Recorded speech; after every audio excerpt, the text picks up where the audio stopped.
across the UK, on DAB+, on YouTube, on your mobile, and on your side. This is Talk.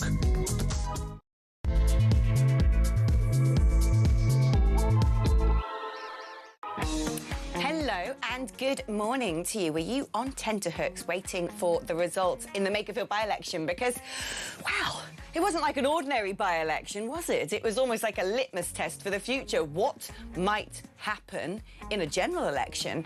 Indeed, are we now going to see a change of Prime Minister? What do you make of those results? Well, everyone's talking about it today, and given the clue is in the title, we're called Talk. We are going to do much the same. If you want to join that conversation, as per usual, the number is 03444 99 1000. 03444 99 1000. It's your normal network rate. I really am looking forward to chatting with some of you guys about your take-homes from those results. 87222 is the number to send a text message.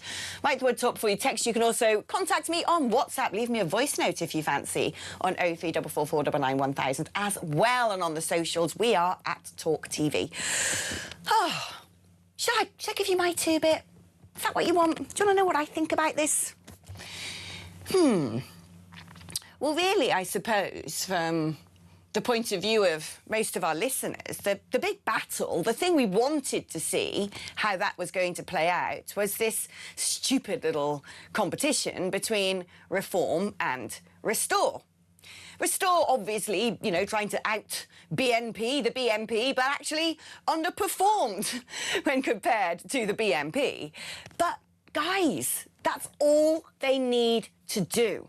This is what you've got to realise. They're not playing serious politics. You know, when you're parking outside an HQ with megaphones and silly little songs with racist language and swear words, you're not being serious about the future of this country, about our culture, about our communities, about our civilization. No, you're just being idiots. Arrogant, egotistical, little boy idiots. And the problem is this. If they then decide to do this in other marginal red wall constituencies that Reform could win, if they decide that they really want to upset Nigel Farage and stop Reform at any cost, well, they may as well just join the left-wing coalition. Because we have seen, haven't we, that the left-wing, oh, they know how to tactically vote. They will do it. They will all club together to prevent the right wing from getting anywhere near the levers of power. And can we really stomach another term of left-wing governance, probably extreme left-wing governance if it becomes some sort of coalition of the left, after we've finished with these bozos? I don't feel like we can. But, you know, if Restore want to play their spiteful little games and poor little Rupert might feel like he's justified in attacking Nigel Farage, well, fine. But how about you just go back to your farm, have a cup of tea and talk to your animals? Because your little spite campaign is actually spiting the country. Because what you will deliver, if you carry on playing this game of, you know, getting your little measly 5% and trying to push them down in certain seats so they don't get a majority, so they can't form a government, because that's what you're trying to do. If you do that, and you therefore hand this nation once again to a load of madcap commie socialists hell-bent on destroying everything the West stands for, then your arrogance, your hubris, your egomania will be the thing that doesn't just cost us a future victory at a general election. When I say us, I mean those of us who just want to see a sensible right-wing government. It won't just cost that. It will frankly cost our only chance in the 11th hour to get what we desperately need. In fact, it will potentially cost most of Europe. Because serious people right now are making sure various European leaders are talking to each other, that they're cooperating, that they're coming up with policies together that can push back against the ECHR, that can push back against the EU, that really can stop the boats. So you're grandstanding about being led around by a load of boys. There are other people trying to do the serious work of politics. And as for the backers of this silly little pathetic party, think about what you're doing. This isn't the time for games. This isn't the time for proving a point, for shouting abusive comments at other people, for making little viral videos because you get a dopamine rush from getting a retweet. This is our future. This is politics for grown-ups. And I suggest that anybody who's seen what's happened, OK, did it split the vote? Did it actually catapult Burnham into power? Well, not technically, no. But what we can see from the vote share, if that were to be projected into a general election situation, is we see doom. We see the end of any hope that we can ever, in your words, restore Britain. So I would suggest you take this weekend to go back to your farm and have a long old think about what you want to happen to this country, my friend. Because really, if you've got even one fibre of decency, you will bury your stupid, ridiculous little vengeance plan and just go retire. Chill out. Whatever you want to do, just don't insist on trying to become some sort of electoral wrecking ball, because we don't have the time and we don't have the patience. That's it. All right. Well, now that's done, let's get on with getting on, shall we? We're joined by the brilliant, the gorgeous, the fantastic Samara Gill. She is, of course, up in Makerfield. How are you doing, Samara? Hi, Alex. I've been waiting for that monologue all night, actually. You're totally right. Oh, there's a Reform voter right behind me. He was just telling me off camera how he would have voted for Reform and everything like that. So yeah, there is support here for Reform, and you're right. I think I also spoke to a Restore voter this morning. He was disenfranchised with Nigel because of a lot of the news that had come out about him before this by-election. So you're right, there is a real divide on the right-hand side about the way that people are voting. And, you know, I say as someone who's a conservative, we don't have the same sort of inclination to mobilise and unite that the left does. That you're completely right. They used massive levels of tactical voting. The Greens barely picked up any votes, so did the Lib Dems. And Burnham swept clean. It looks a bit for Makerfield anyway. Of course, there's another by-election up in Scotland, but it looks for Makerfield very much like two-party politics, very much like the traditional binary choice, which once upon a time was the Labour Party and the Conservatives, but now appears to be the Labour Party versus Reform. Is that the feeling that you're getting? Absolutely. And I think, you know, picking up 35% of the vote for a party that started just 18 months ago is pretty impressive. It was Plummer versus King. There's no doubt about it. We had two very different candidates. One in Andy Burnham that, in my opinion, was really posing as the everyman. But unfortunately, he worked in the Blair government. You know, it's a rebrand of the century, I have to say, politically. And everyone's fallen for it. A lot of people that I've spoken to think that Burnham is the man next door. Let's talk now to Derek. Derek, did you vote in the election? No, I didn't vote in the election, simply because I was too busy working and that, you know. What do you work as in Wigan? I work for Being at Work as a driver. We obviously work in the Greater Manchester area, and I enjoy it. It's a good job, but I'm quite happy with Andy Burnham because we've just got a good pay rise, and in fact the drivers are saying it's the best pay rise you've ever seen. Burnham gave you a pay rise? Yeah, well, Burnham, Being at Work is Andy Burnham's sort of baby, and he's obviously involved with TFTM, which is the Travel for Greater Manchester. And you know, through Andy Burnham, we was obviously wanting a pay rise in line with everybody else, and Andy Burnham, he's sort of, you know, I know he's had something to do with it to help us to get that pay rise, but it's a great deal. It's for the next 3 years, and it goes up every year. And I think without Andy Burnham's input, I don't think we would have got that kind of deal what we wanted. But there's been drivers for Starmer, though. Why do people hate him?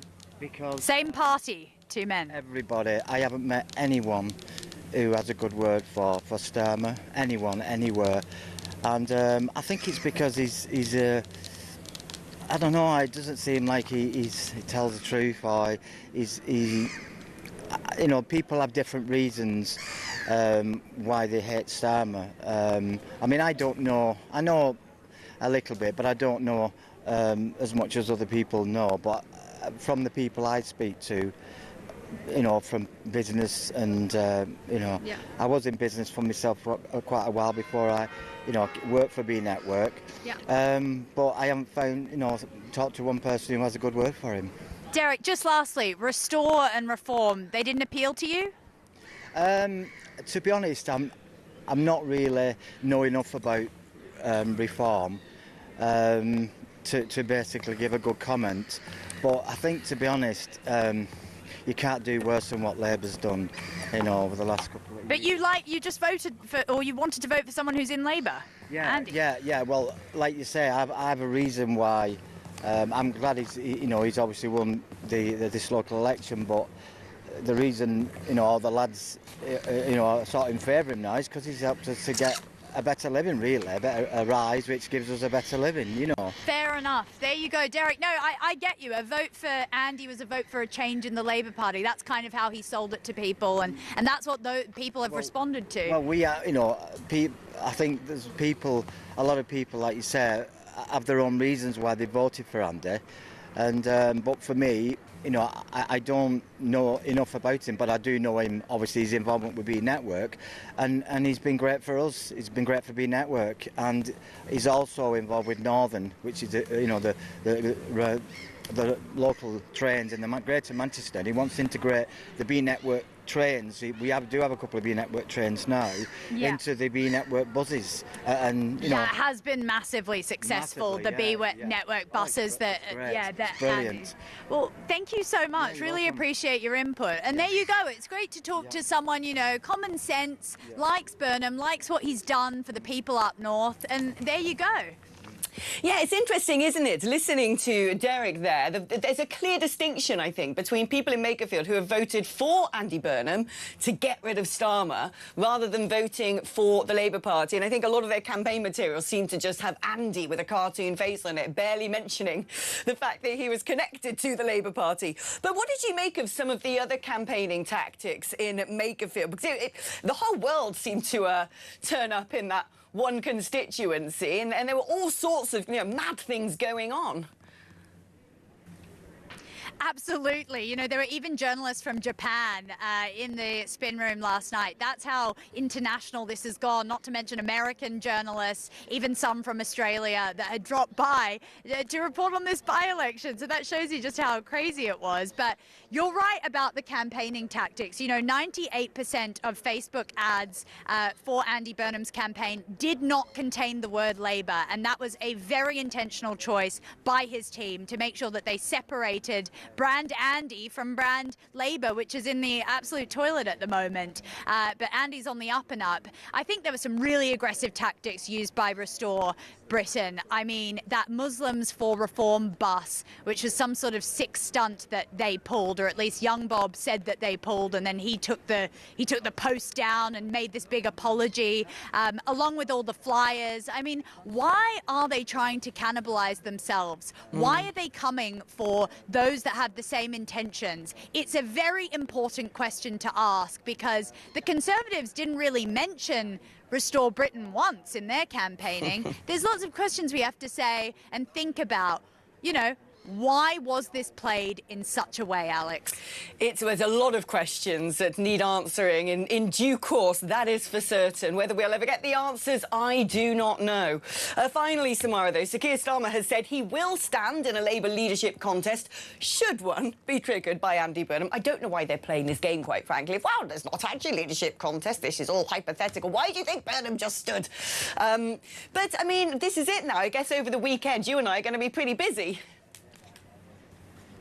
Yeah, massively. Look, Burnham will not be as popular and powerful as he is today, ever. This is the height of sort of his reign, and this is definitely the height in the opinion polls of how well he'll do. So if I were him, yeah, I would be triggering that leadership contest and trying to get the Labour leadership. But let's just see. I mean, I don't think he should wait, but then again, Keir Starmer is sticking in there. It's not like he's going to resign. I think if this was the Conservative Party, Keir Starmer would have already resigned in the morning, but seeing this resounding win and this resounding rejection of his particular Labour Party. So I think I do think there will be a leadership contest triggered, but I also don't think it's going to be an easy road. There are many people that are in the way, and Andy Burnham, of course, has challenged the Labour leadership twice and lost, once to Jeremy Corbyn. So it's not been easy for the man, but it probably is going to be now with this stonking majority. Well, yes, I mean, frankly, the wisest thing Starmer could do, frankly, is to just step down, because we all know how ugly leadership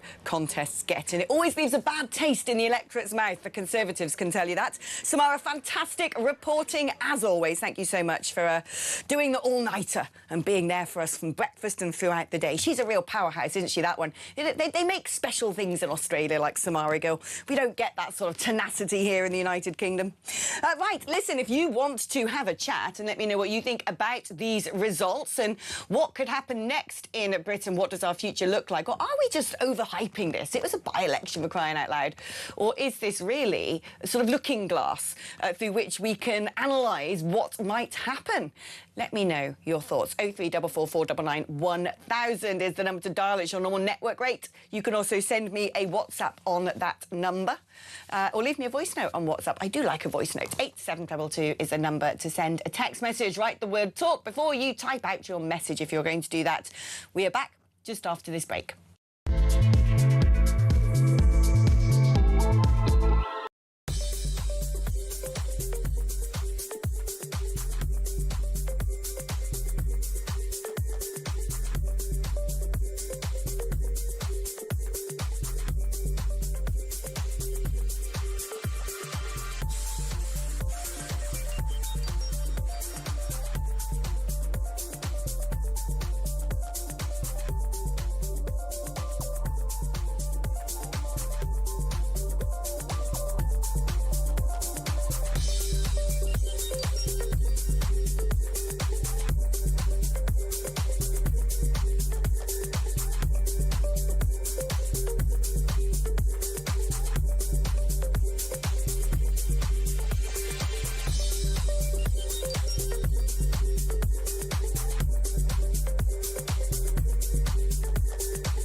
Violence on the streets, there's no excuse for that, and if there are protests following this, I just hope that they remain non-violent. I mean, you can understand the community concerns after an attack like that. People were saying all around the world that's what British people now think. Have a listen to Rob from yesterday. Morning, Jez.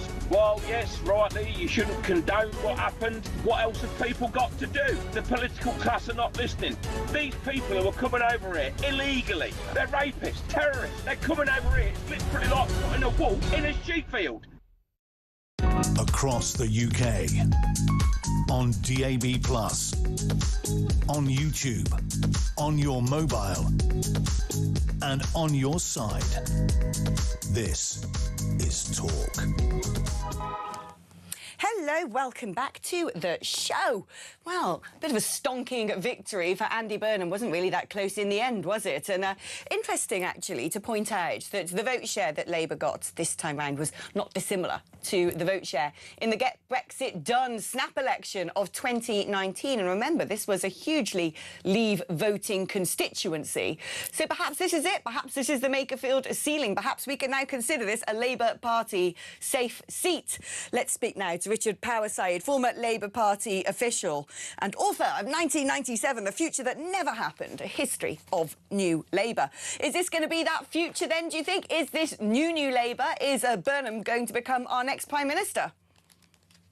Well, I definitely hope so, and I think that the result today shows that he's the most popular politician in the country, the one who people identify with as an individual because they see him as being somebody who's on their side. You know, when I was on the doorstep yesterday, the day before, last week, over and over again, I experienced this thing that, frankly, I have never experienced before, which is people saying to me, I want to vote for Andy. They said his first name. They talked about him as an individual. They talked about the fact that he grew up in the area. He's always been in the area. He's represented the area one way or another over so many years. And people really feel very strongly, this guy's for me, and that's incredibly valuable.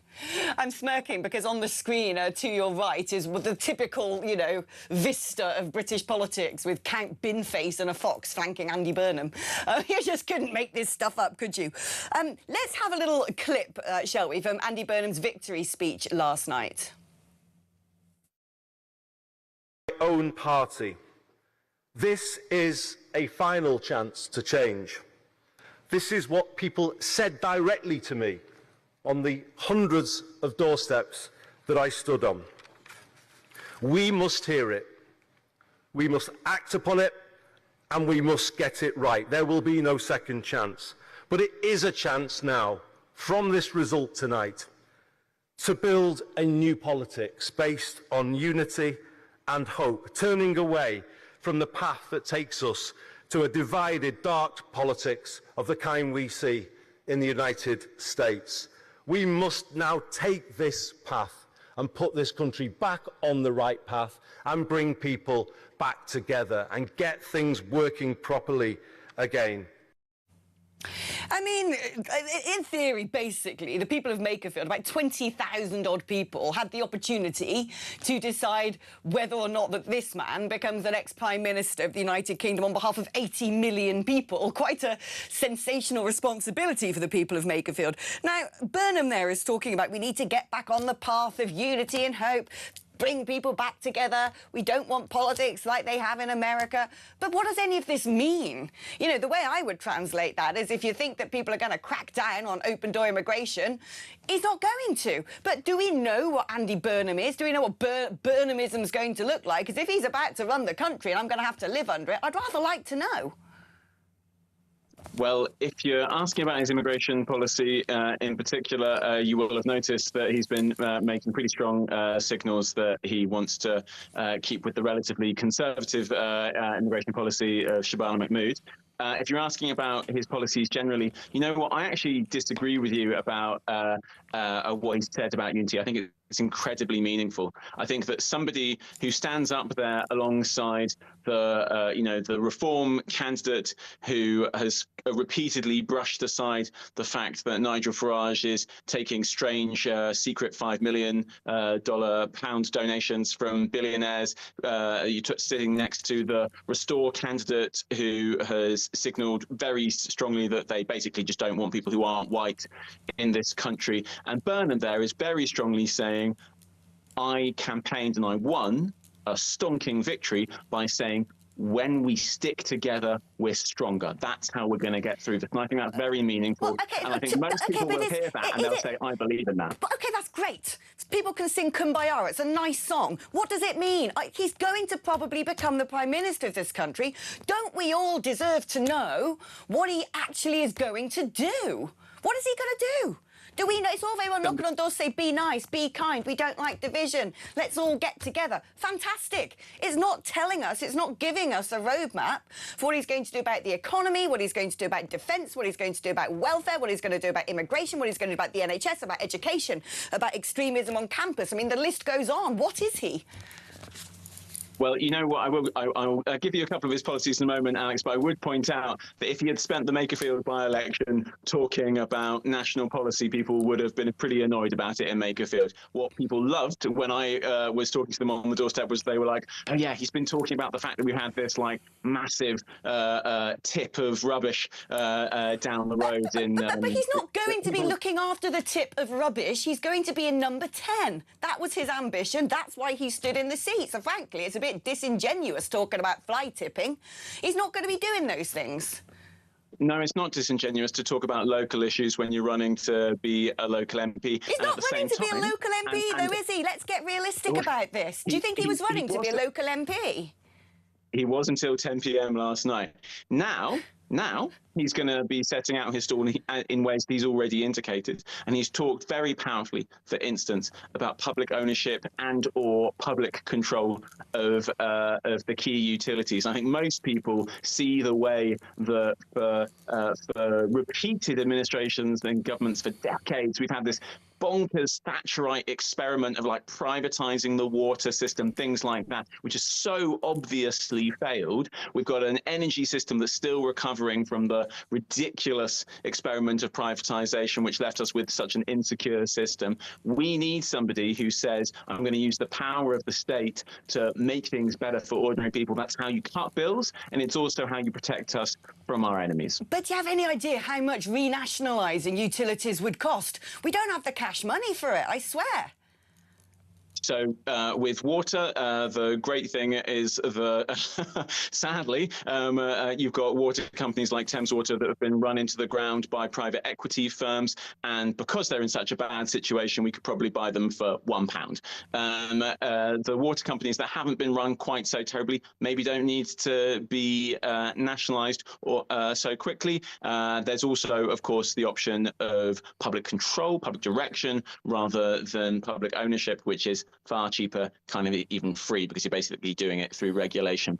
With energy and indeed with lots of water, yes, when you nationalise, you are investing a lot of money. That means the government getting into debt, but they get an asset for it. And everyone knows that it's worth getting into debt if you're going to have a really valuable asset at the end of it. Bond markets know that too, and so they're comfortable with that kind of investment. Do you know what? I've just asked AI, right? Good old AI, always there to help you do some scary maths, about how much renationalising UK utilities would actually cost. Do you want to know how much? £200 billion. £200 billion. Have you seen our borrowing costs? They came out this morning. They're the highest ever. I mean, does Andy Burnham have the magic money forest?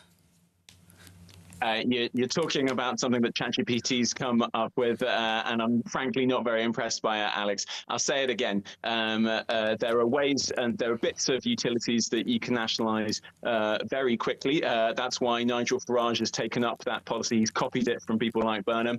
And you can do that quickly and cheaply because basically they've been run into ground by the private equity firms. There are other bits that, yes, you would have to invest a fair amount of cash into, but at the end of it, you get an asset, and it's worth it because, firstly, the government gets a great big asset at the end of it. Secondly, they can run it in our interests and bring down our bills. Thirdly, they can do it in a way that protects us against foreign unfriendly actors. At the moment, our energy bills are basically under the control of Vladimir Putin, the Ayatollah, and Donald Trump, none of whom are our friends, quite frankly. We need a nationalised energy system that's going to protect us from those people. Well, most of our infrastructure is actually owned by the Chinese, which doesn't fill me with hope either. Finally, I just want to ask you one thing, Richard. Starmer has failed to do certain things, which, frankly, the UK economy desperately needed, particularly passing the welfare bill. The IMF even had said to the UK, your economy is going to be so junked unless you cut the amount of spending on welfare.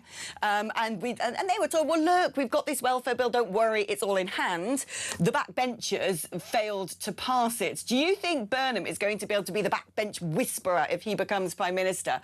Will certain things that they have prevented Starmer from being able to do somehow magically be lubricated and be able to pass through Parliament under Burnham?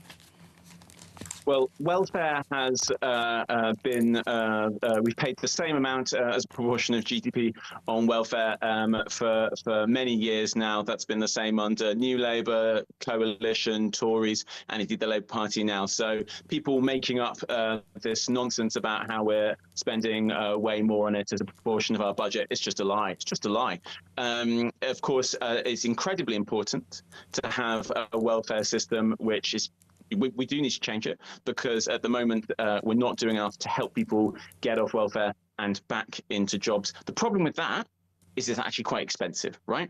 You need to really help people. Sometimes you need to give them, psychotherapy and talking cures. Sometimes you've got to make sure social services get involved. There are lots of people whose lives are really messed up, and that's stopping them from doing that, which would be good for them as well as being productive for society. And the sad thing about the welfare reforms that were put forward under Keir Starmer is that they were more about doing what you seem to want, which is immediately cutting costs, rather than doing the sadly slightly expensive in the short term thing of getting people back into work. What I hope is that Andy Burnham is willing to say, we're going to pay that little bit more in the short term so that we get more people back into work rather than just cutting costs. And then in the long term, that will make our British economy more productive, and it'll mean those people are living happier, more productive lives.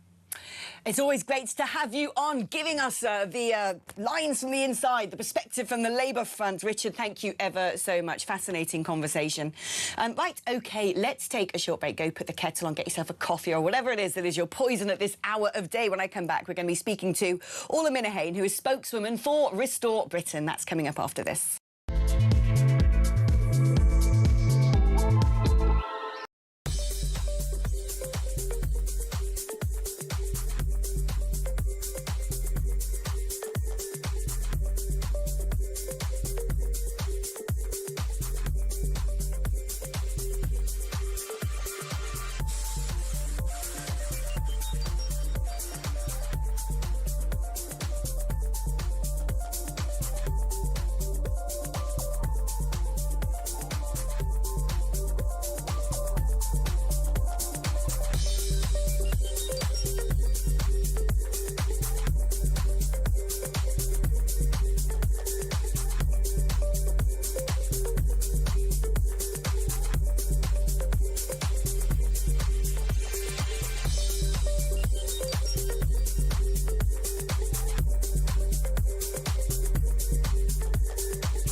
Across the UK, on DAB+, on YouTube, on your mobile, and on your side.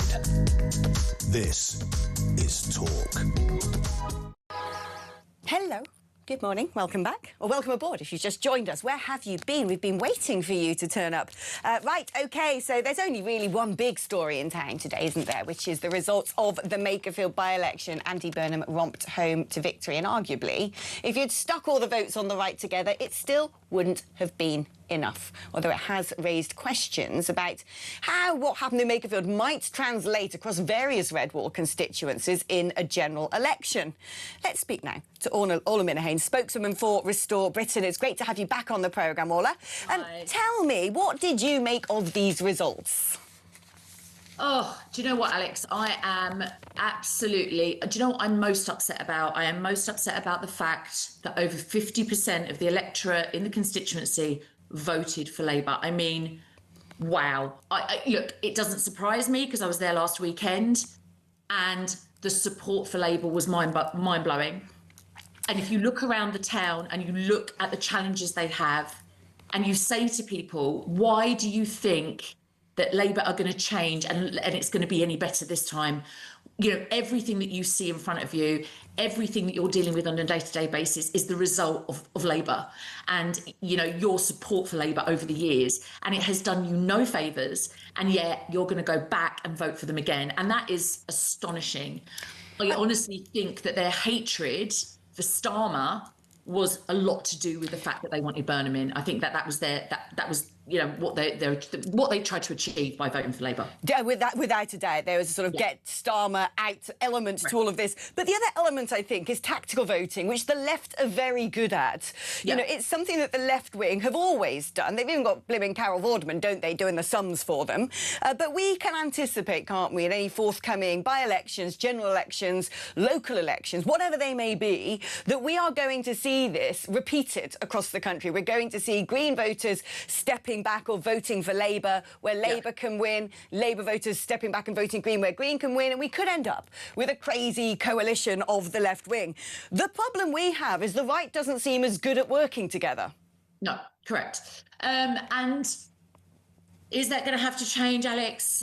Possibly. I mean, look, from there's been a lot of discontent in the right over the last few weeks. And, you and I are both very aware of what's been happening, the bad feeling between Restore and Reform. But, as you just said, even if Restore, Reform and Conservatives had come together, we still wouldn't have beaten the left, right? So that's very, very concerning. I do think that it will change depending on where you are across the country. Places like Essex and Kent, I think you would see a different phenomenon, but I do think that it is a real danger. Yeah, and I think that it's something that we're going to absolutely have to address. What did you make of some of the campaign tactics then? Things like the Muslims for Reform van, things like, standing outside Reform HQ with megaphones and language such as invasion, scum and swear words and targeting only Reform voting areas. Because I've been in politics a long time and I was there back in the old UKIP days, the Farage-led UKIP days. And I'll tell you this much, there was a rivalry between the Conservatives and UKIP, and actually in that situation, the two propositions were starkly different. You had David Cameron wanting to stay in the EU and hug hoodies, and Nigel Farage back then talking about open-door immigration, sovereignty, net zero, all the rest of it. So and he used to say you couldn't put a fag paper between Labour and the Conservatives. What we have now, in my mind, is the whole right wing trying to do the Farage, basically. Everyone is now on the same page when it comes to net zero, the ECHR, open-door immigration, and are fighting against each other, which seems utterly worthless. And going back to my original question, what did you make of the campaign tactics, therefore? Because certainly from the outside, some of it didn't look like a serious campaign. Some of it just looked like a load of men having a joke and a laugh at the expense of, I don't know, some sort of vendetta against Nigel Farage, which to me isn't serious politics. No, and agreed. And let's be very, very clear. I know you're very upset about this because you've been very vocal about it, and that's absolutely your prerogative, and I agree with you. Let me be very clear. The truck with the Reform for Muslims or Muslims for Reform or whatever that was, and the shouting is absolutely nothing to do with the party and the campaign. That was completely not down to us. That was a fringe membership that did what they wanted to do.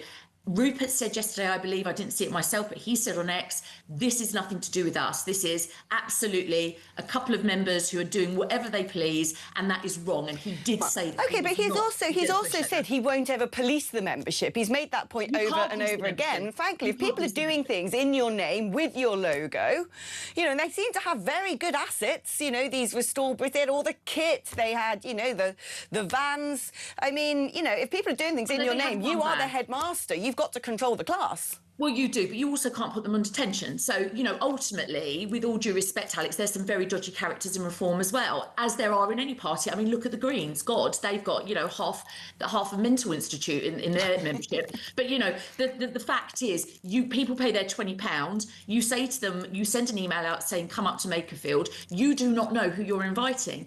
And there will always be some shady characters. Now, there are some people that need to be looked at.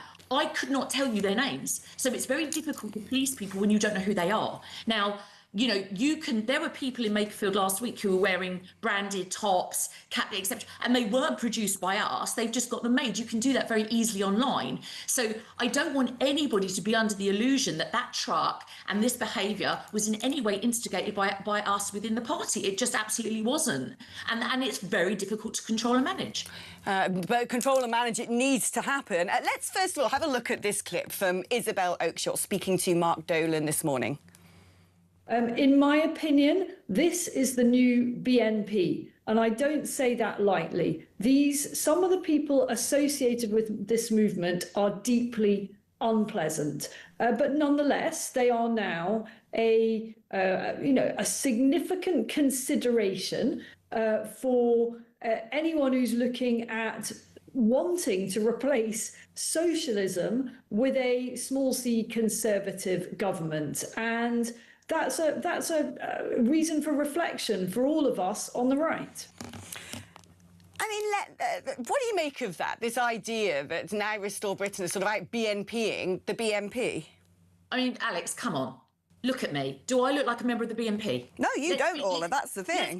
Let's not be ridiculous, okay? So, you know, I get it, and I get that there's people are angry, and I know that there's been some questionable behaviours. I get that. But you know what? Last weekend, there were over 1,000 members in Makerfield, and there were women and grandmothers and children. They are not BNP. You know, so again, what we're doing is we are casting we're looking at 150,000 membership, and we're judging 10 or 20 out of them. Okay, so what do you make about, let's say, bringing back hangings and anybody who might have been married or related to people who were part of the grooming gangs need to be deported, even if that means deporting entire communities? Do you think that's getting toward, you know? I will absolutely stand by the fact that I think we should have a referendum on the death penalty.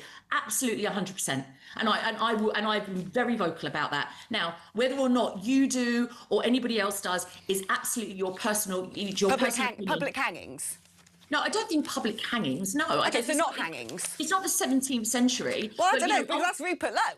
He wants to bring back hangings. He has never said he wants public hangings. I've just read that from one of his posts. So he wants public hangings. What, in Trafalgar Square? Where are we going to do this? I don't know, maybe you should qualify where these hangings are going to take place. I tell you what, Alex, to be fair, the two men that abused that baby, Preston, and the men that abused those girls and anally raped them and, you know, attached their or stapled their tongues to things. Yes, do you know what? I'd hang them in my back garden, actually, because they are filthy, disgusting animals that don't need to breathe or shouldn't breathe the same air as us. Now, you know what?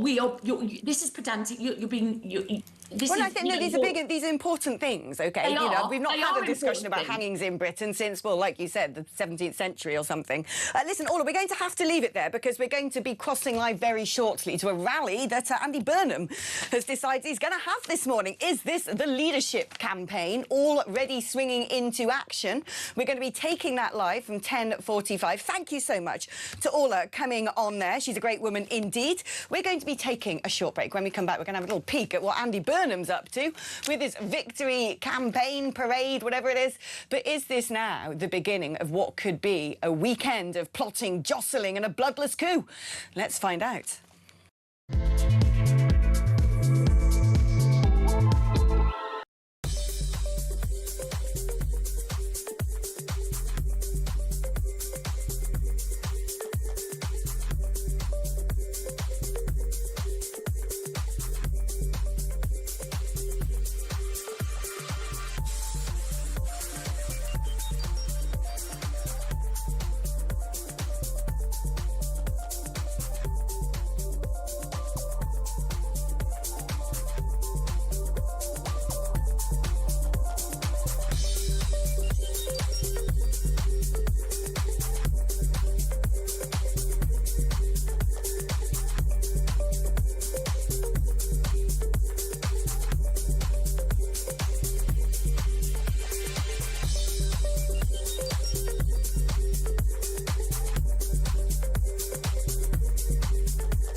Violence on the streets, there's no excuse for that, and if there are protests following this, I just hope that they remain non-violent. I mean, you can understand the community concerns after an attack like that. People were saying all around the world, that's what British people now think. Have a listen to Rob from yesterday. Morning, Jez. Well, yes, rightly, you shouldn't condone what happened. What else have people got to do? The political class are not listening. These people who are coming over here illegally, they're rapists, terrorists. They're coming over here, literally like putting a wolf in a sheep field. Across the UK, on DAB+, on YouTube, on your mobile, and on your side. This is Talk. Hello and welcome back to the show. We've got Louise Haigh doing the warm-up act for Andy Burnham at this rally that he has sort of quickly put together. I mean, it has been mooted, hasn't it, that the former disgraced Transport Secretary, her of my phone got nicked but did it, is going to be potentially given back a cabinet position. I mean, she's actually toned down her look a bit there, but she was the one who previously had sort of the big sort of crazy red hair. You could tell she's getting herself ready for government 2.0, can't you? The re-up has happened, the makeover, the glow-up. So, yeah, interesting to see who Burnham is going to pick. What we have understood, though, and it's all just conjecture and gossip, because, of course, there is no leadership campaign, is we could see Miliband as Chancellor. Anyway, Andy Burnham is about to take to the microphone, so let's cross live over to Makerfield and watch what he has to say.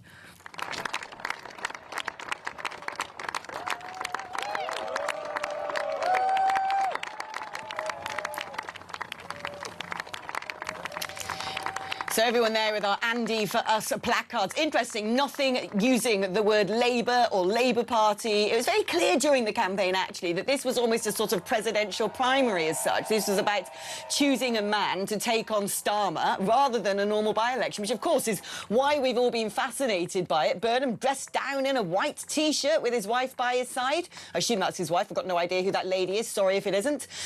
Just greeting some of the people who have clearly been out campaigning.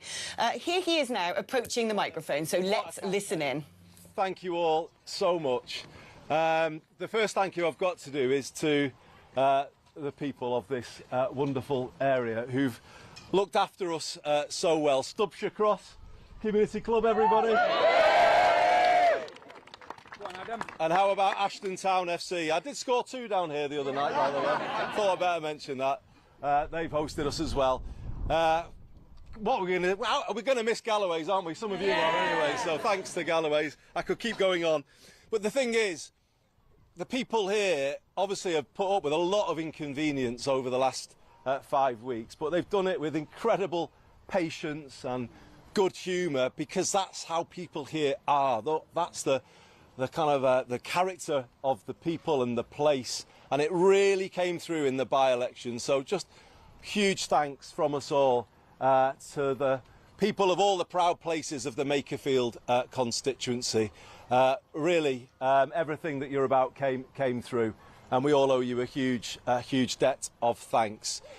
I want to thank as well, I think you've just heard from them, you know, it's always the candidate likes to think that they win a campaign, but it's never the case. It's always the people who are really calling the shots, and I've got to kind of say today that this campaign was won by a band of strong northern power women. I wouldn't mess with them, and I suggest that you don't either. But Lou, Annalise, honestly, you've been immense.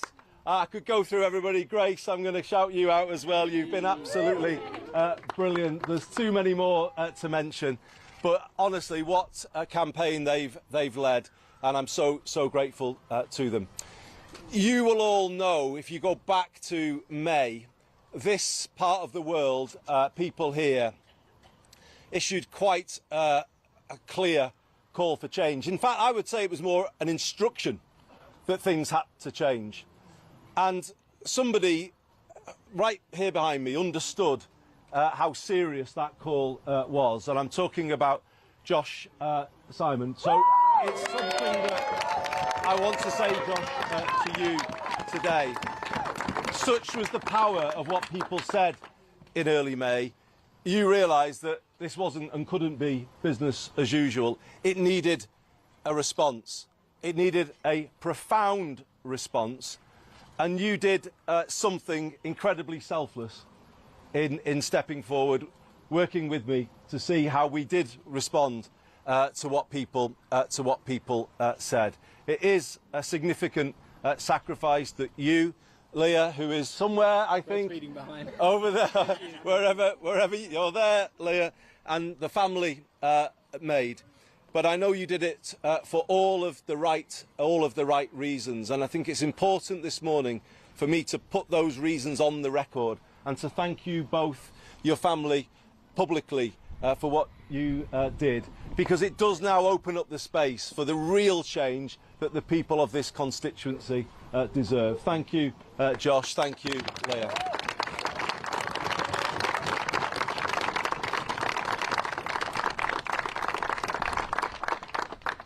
So what is that change? I did talk about the need to change Labour in this campaign, and we've got to now take this moment to answer the challenges that have been laid down. I did describe it last night as a last chance to change, and I think that's how people here kind of saw it when I was talking to them on the doorsteps, and they said, well, Andy, maybe we can give you our support this time, but you know it's not a blank cheque, it's not ongoing. You have to respond to what people here are saying. You have to do something to make life more affordable, to put more money in people's pockets, to give people more breathing space again so that they can have a better life. That's what people were saying, and we must respond to that. We need an economy that works for everybody, not a few in far off places from here, but an economy that works for people right here. We do need to bring down water bills, energy bills, rail fares, just as we've brought down bus fares in Greater Manchester to make life more affordable for people.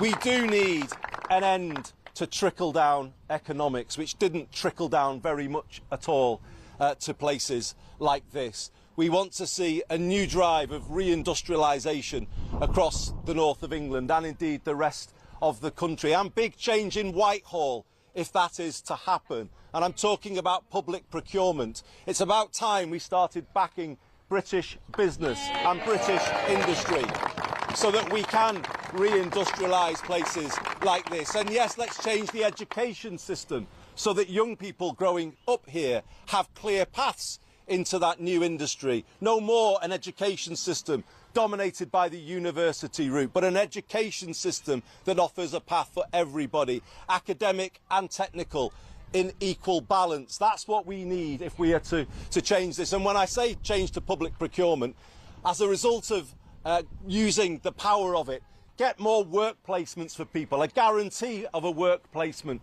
for every 16 to 18-year-old who wants one, the guarantee of an apprenticeship. These are the kind of changes that we need if we are to give hope to young people growing up in this part of the world. And yet, a change too from the Home Office. I heard on so many doorsteps people's concerns about the unfairness of the immigration system, that cut price approach to procurement that means areas like this can end up like HMO Britain. It's not fair that they think that they can just operate like that and not hear the call of people here, the decent people here, who always will do the right thing, the compassionate thing, but not when it's unfair in terms of the way places like this are treated. These are the calls that we've got to hear, and this is the change that we've got to bring. And I say it again, it is our last chance to change, but we're going to take it, aren't we? We are going to take that opportunity, and we are going to lay out a new path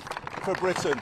The one thing, the best thing that we can say about last night is that there was a risk, if you like, that we would carry on seeing Britain and the politics of our country go down a path towards greater darkness and division, and ending up somewhere like the United States of America, where people don't talk to each other in the street if they vote different ways or in their workplace. We will not let that happen here. We will bring people back together. I said last night, I will be a Member of Parliament for everybody, however they voted. I will work on a place first, not a party first basis, respecting how people voted. I know people who normally vote for the Conservatives, the Liberal Democrats, the Greens, perhaps voted Reform in May. I know they gave me their votes to give me that last chance to do something, and I respect them for doing that, and I will always then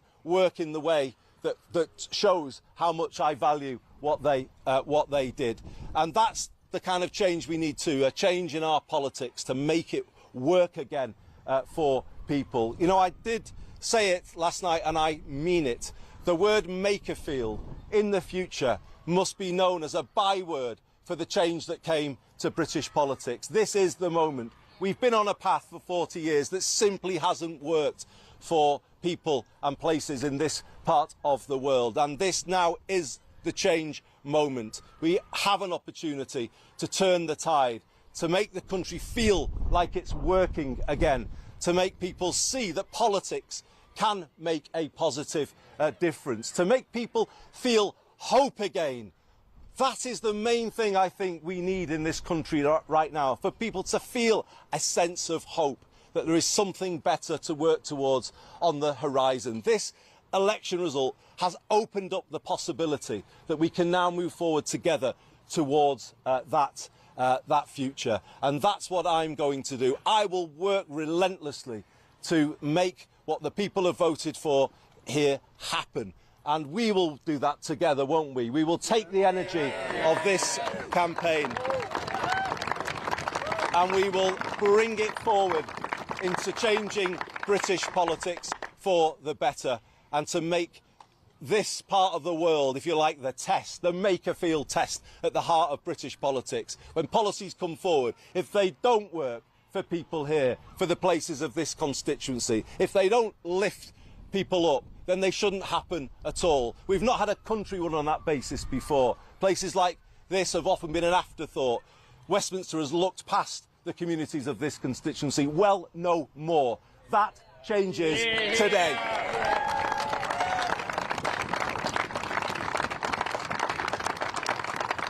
I'm just going to finish by thanking you all again, for thanking our friends in the media who've given incredible coverage to our wonderful part of the world, who've allowed the characters of this part of the world. I'm thinking of the Question Time audience and others who really shone through.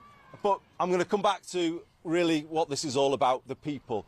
The wonderful thing about this by-election, and obviously it came about in very challenging circumstances, but the wonderful thing about this by-election is, for the first time in our lifetimes, it put power where it should be, in the hands of people here. They were the ones who had that power, and they have used it, and they have told us what they want. Now we will deliver it. Thank you very much, everybody.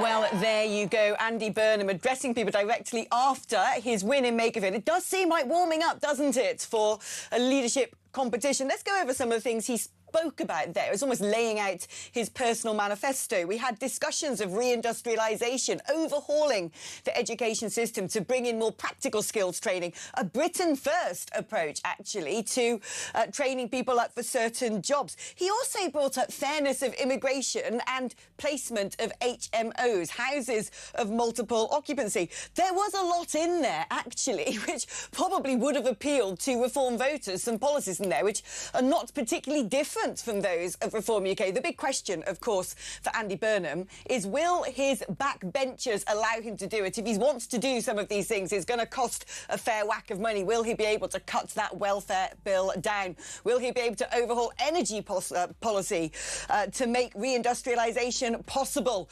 Great words. I mean, let's be fair, that was a very good delivery. He seems a likeable chap, but I think he's going to be pushing water up a hill. We're taking a short break now. Still a lot to discuss. I'm back after this.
across the UK.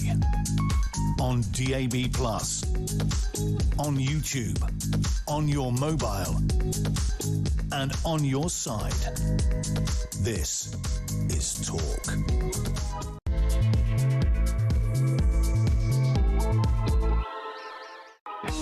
Hello, welcome back. Well, 1 hour down, there is still so much to talk about. There really, really is. Do you know, I just want to reflect a little bit. If you've just tuned in, we've just seen Andy Burnham holding a sort of celebration press conference, looking very dressed down. I mean, very much a sort of man of the people image. He looked a bit like a PE teacher, really, with his sort of white shirt, his bins on. And he was quite, you know, he's likeable. I'm not going to say he's not. I mean, I would go to the pub with that man. He seems nice. And actually, some of his vision that he was laying out there, I think we've got to assume, haven't we, that, you know, he talks about his win being the change moment because he wants to change the Prime Minister and change the direction of travel from this Labour Party at present.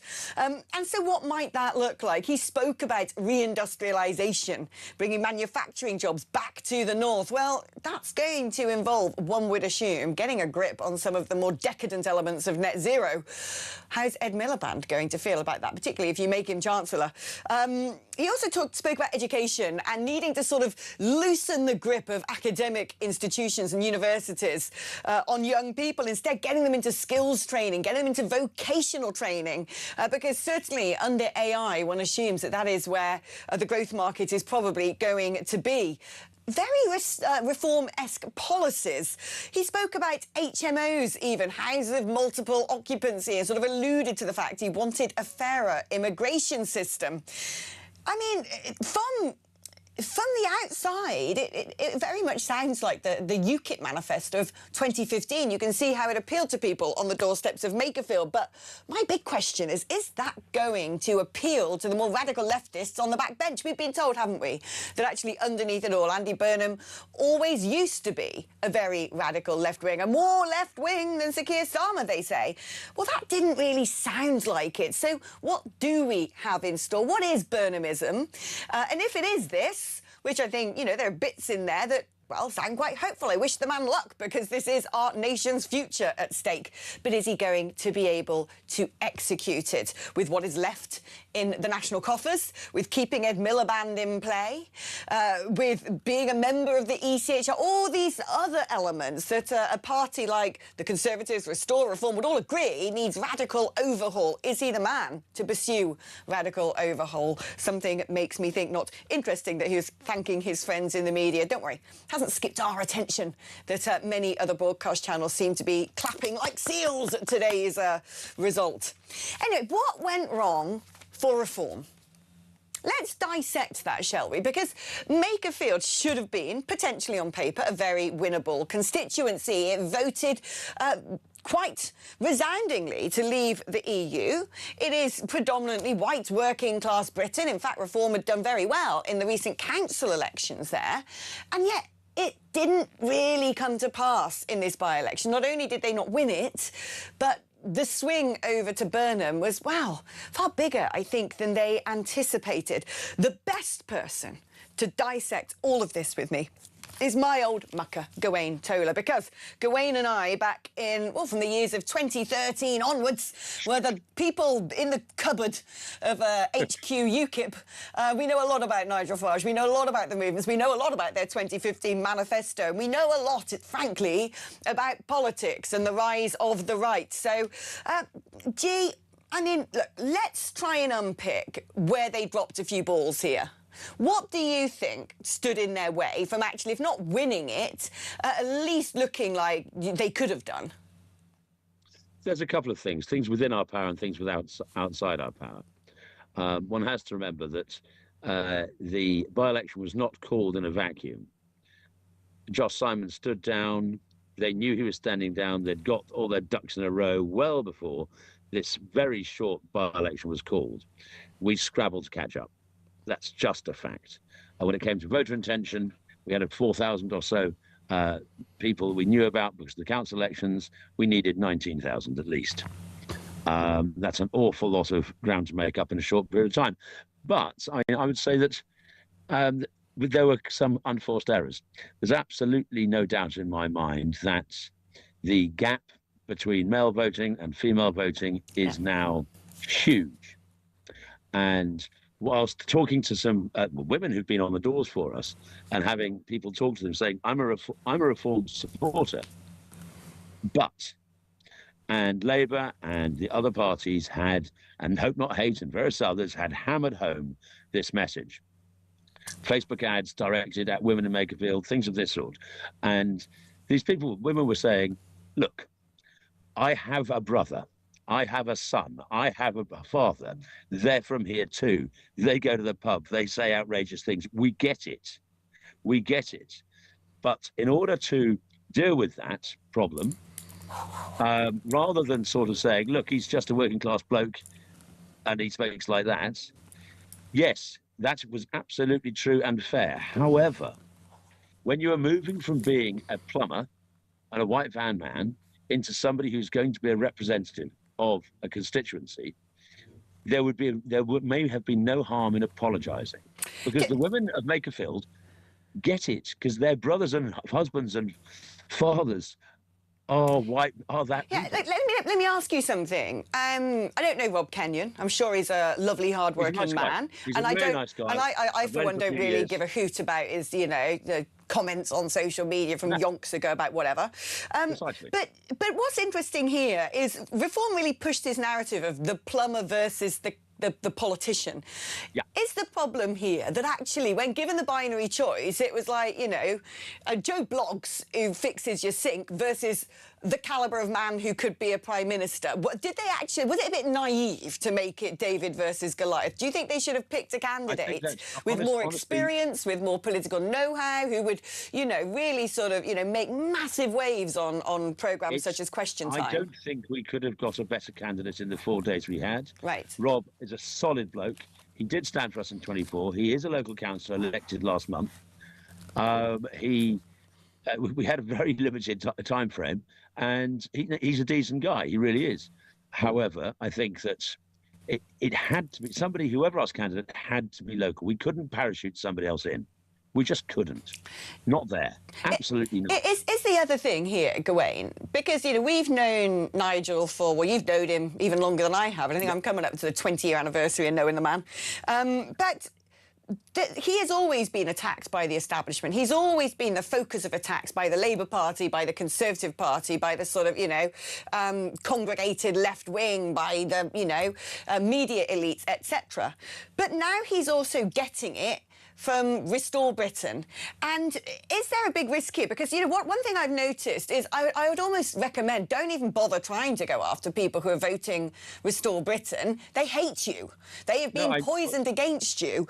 Is this problem, I would doubt that. I would doubt that. I would say that some fits into that category, but not all. And absolutely not all. And I think that... But I don't think the party, Reform, should in any way go chasing their votes in policy terms. We don't need to. We have our own furrow to plough. It's a good furrow.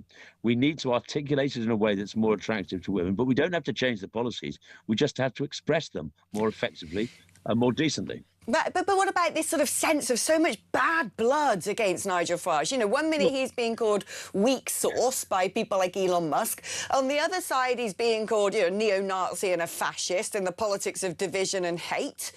He's in a difficult position where he's got to build cohorts of voters and bring people in from either side while having the whole world against him. Well, look, he's always had that.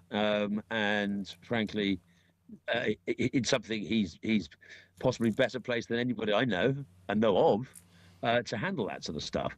No, I think basically the worst thing that can happen now, I'm just going back actually, one other thing. Yes, we did let our focus drop when the Restore bandwagon started to attack us.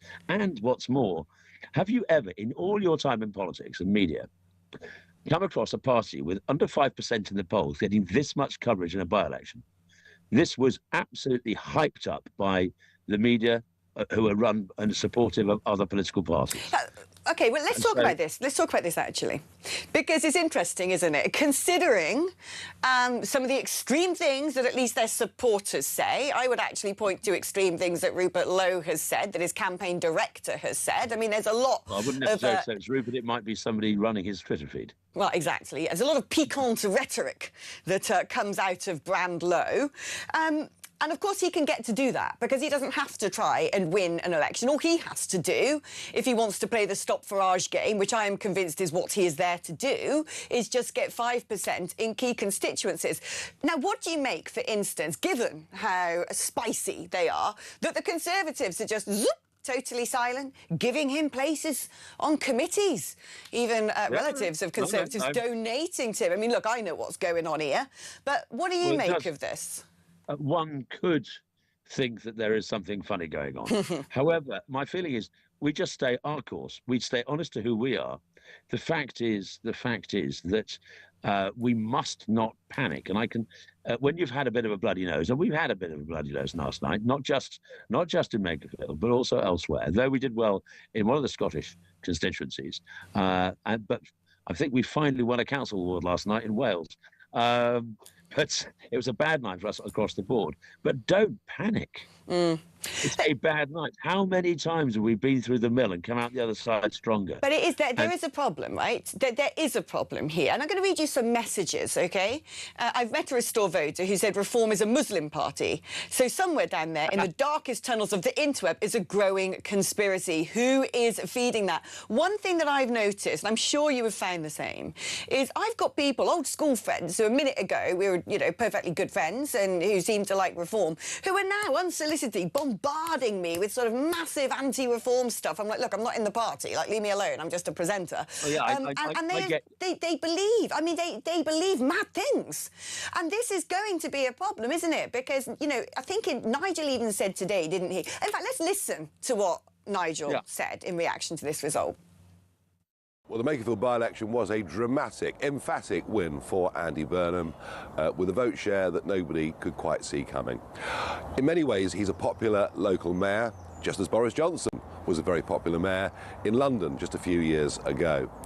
But what really happened here is it was vote Burnham, get Starmer out, which of course was our campaign message leading up to the locals on the 7th of May. So we were slightly hoist with our own petard. As for the Reform vote share, well, I thought we'd get 18,000 votes. We got just shy of 16, so I'm disappointed by that, no question about it. But I would say this, there's a couple of thousand voters there who would normally have gone out and voted Reform that voted Restore. And I would say directly to them, what do you want? We are the challenger party to the left in this country, and I would urge you to think again. I really, really would. In Scotland, we were pleased to come second in Arbroath, but the Conservatives had a win in Aberdeen South. Well, good for them. There's an irony, though, that it was Jeremy Hunt's budget that destroyed investment in the North Sea. They've won, and I think what we'll see now is the Conservatives will have their pockets of strength around the country. But in the north of England, the Midlands, South Wales, many other areas, the Conservative vote now averages in by-election after by-election around about 2%. So Reform still is the big national party on the centre-right. A disappointing morning, but we keep going. Well, this is that he mentions Restore Britain there, and I think we do need to talk about this because there is, we were just saying before watching that, a radicalisation, frankly, on the right wing, the emergence of what some people are calling the woke right, and it is not going to go anywhere. I call them right-wing Corbynites.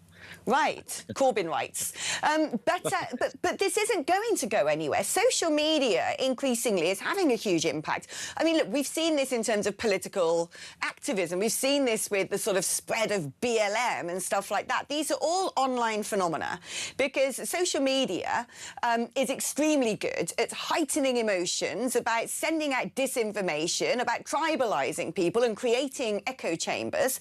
And unless social media disappears, or unless Rupert Lowe disappears, this problem is not going to disappear for Nigel Farage. So how is that going to be tackled?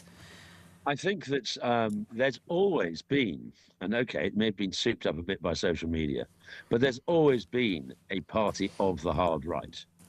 Always.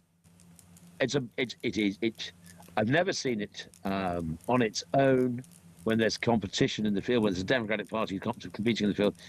I would say it's about 3% nationally. Now, Restore are somewhere just above that nationally. They have had successes in PR elections in the past, and they've had successes at local council in the past. I fear that we can't. I go back to what I said: plough your own furrow. Don't try and appease them. There's no point. I remember many years ago, Alex, when I was doing the press office, somebody says, "How do you stop people calling us racist?" And the answer is, "Don't be racist." Yeah. Right, so pretty obvious. So, well, the thing is that's going to go on anyway. But talking more about this, does it actually also come down to one man who is actually the world's most powerful man, the world's richest man, who seems to be rather infatuated with the concept of Rupert Lowe, who in many respects has been the big engines behind this big social media campaign, which is Restore Britain. It isn't really a sort of fully materialised, living, breathing party. It is a very popular X account, which is being boosted constantly by Elon Musk. Does someone need to have a word with him and explain to him that this isn't like primaries in the United States? This isn't going to be, let's have Donald Trump over, whoever else a Republican nominee might be, that this is a sort of multi-party voting system where actually the right wing is split and the left wing are very good at making pacts. Well, they seem to be, but whenever I post something political on either my X account or Substack or whatever, I get what looks to me like bot response, and it's aggressive. I get more death threats from the right than I do from the left these days. I am a race traitor, I'm this, that, and the other. The level of anti-Semitism that I see bubbling up is quite terrifying. Any criticism of Mr. Lowe is met with a barrage of unpleasantness.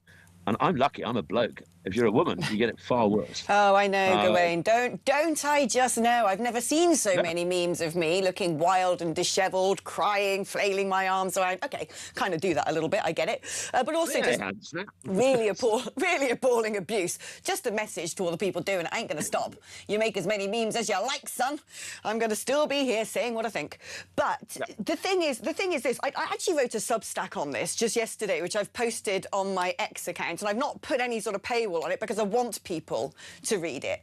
And let's talk about this, because what you're saying reflects what I wrote in that, which is, as somebody who has worked on international election campaigns where they have post-election violence, I've been taught how to look for the signs to then deal with that. When I was working on the Kenyan election campaigns, and it was a highly confidential, classified job, it was my duty to come up with the messaging to try and calm everything down, because we had the opposition coalition, which was the left-wing coalition, trying to stoke up tensions. And in somewhere like Kenya, where you have big tribal voting blocks, it doesn't take much to light the blue touch paper. And one thing that I have learned from doing this and looking at that messaging and really working with government agencies, international bodies in order to craft a strategy is the most dangerous thing you can do is, first of all, have a political party where anybody who is against the political party is seen as a danger and an enemy. Having a movement that can't self-reflect, like we're doing about reform, let's say, right now, that you're doing as someone on the reform board, that can't self-reflect and take criticism. But more than anything, having such a radical movement that regards everything as an immediate crisis that then isn't democratically satisfied. That is what actually leads to blood in the streets. When people think everything's so desperate, everybody else is the enemy, and democracy hasn't given them the outcome they want, and so they are left to only have the option of extreme measures. This is what is worrying me about the sort of things you're saying. Well, I think it's very sad, and you're right to highlight this. What I think is very sad, we've been used to this sort of behaviour from the left for a long time. Yeah. For a long time. If you are... The right has always looked at the left as mistaken. They have looked at us as in some way immoral, in some way less than human. If you don't agree with us, then you're bad. You're not just bad, but you're evil. And therefore, anything they do, they perceive to be good, no matter how bad it is. And what we've seen recently, and yes, it may be supercharged by Musk, or what looks like bots in some cases, is that same moral certainty on the right. But the difficulty is it's not being aimed at the left wing. This is what I'm finding so alarming, because you and I have both been around in politics for a long time, and let's go back to 2019 where you had the situation of the Brexit Party standing down for the Conservative Party. Oh yeah, that was triggered by that's right, Rupert Lowe. Let us not forget. But the thing is then, Brexit Party voters did go and vote for the Conservatives, right? The Brexit Party voters voted for the Conservatives.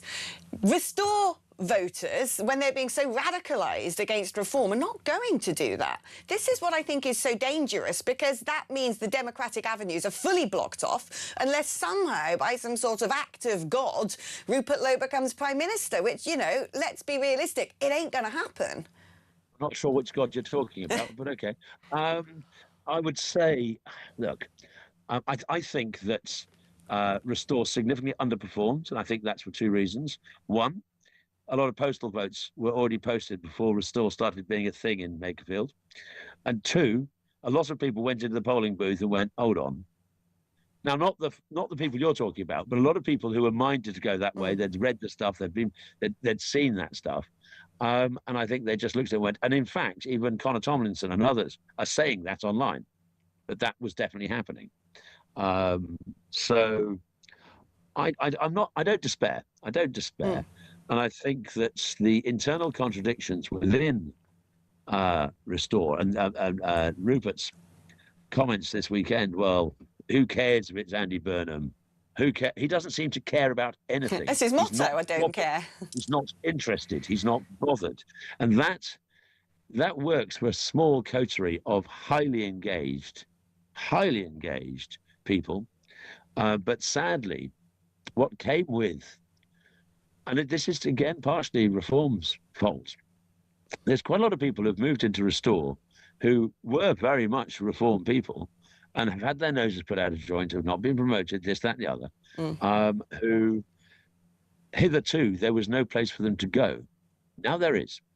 If we behave badly towards people at local government level or internally, and people have their noses put out of joint and they have their amour propre stamped on, they have somewhere to go now, and they didn't in the past. Yeah. Wise words indeed. And just to explain to the audience why actually this conversation between you and I is quite an interesting one today, because when we're talking about these emergent parties on the right wing, it was Gawain and I from 2013, 2014, 2015 who was sitting there basically in a cupboard or at the Marquis of Granby pub, because the UKIP office then, we weren't allowed to use it because it actually belonged to the European Union.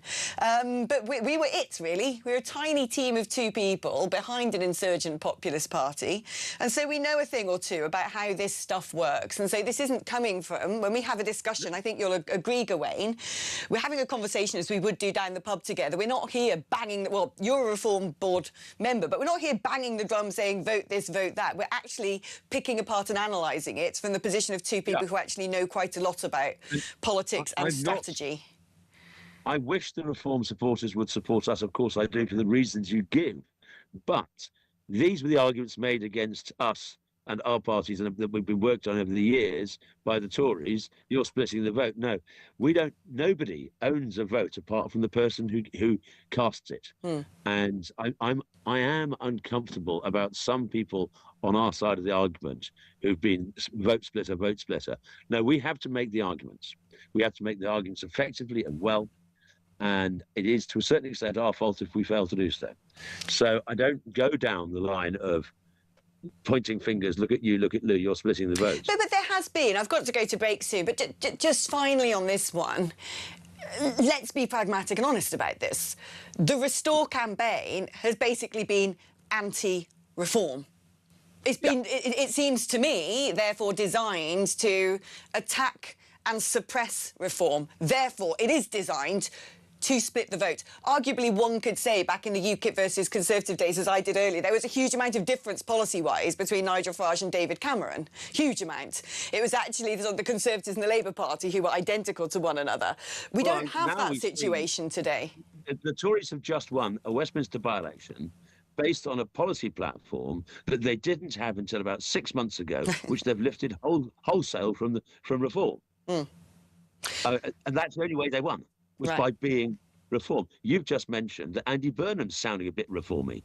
The fact is, we have shifted the Overton windows across a whole series of policies in our direction, which means we have to get better at doing it, because everybody else is aping us. In order to get support, they have to ape us. What Nigel was saying in that video, sort of, one of the things is we'd said vote reform, get Starmer out, and to a certain extent at this election, we were saying vote reform and keep Starmer in, because Burnham was the guy to say vote reform, keep Starmer out. And it's interesting to me that the message, get Starmer out, is what won in both times, both in May for the council elections and now for this by-election. I think that's quite a telling message, don't you? It's been a very fascinating by-election and a very fascinating conversation with you, G-Force, my man. Always love catching up with you, the brilliant Gawain Toler there, who's a Reform UK board member, critically analysing what went wrong for the party. Right, we're going to be carrying on picking apart these by-election results, and I'd love to hear from you lot. So, you lot, there we go. That always triggers people, doesn't it? 0344 499 1000. I mean that beautifully and respectfully and wonderfully, because you are a lot of brilliant people out there. It's your normal network rate, 87222 if you want to send a text message right to the top. Before you text, you can also do WhatsApp, or leave me a voice note on WhatsApp on 0344 1000. Can't wait to speak to some of you just after this.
Violence on the streets, there's no excuse for that, and if there are protests following this, I just hope that they remain non-violent. I mean, you can understand the community concerns after an attack like that. People were saying all around the world, that's what British people now think. Have a listen to Rob from yesterday. Morning, Jez.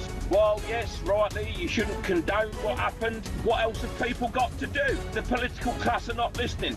These people who are coming over here illegally, they're rapists, terrorists. They're coming over here, it's literally like putting a wolf in a sheep field.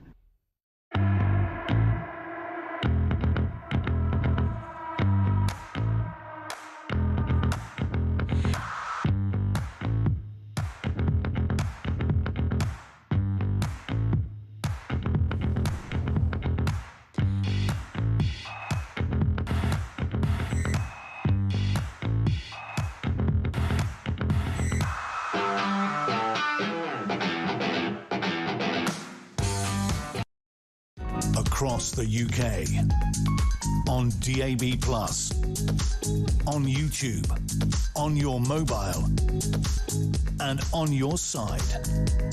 This is Talk.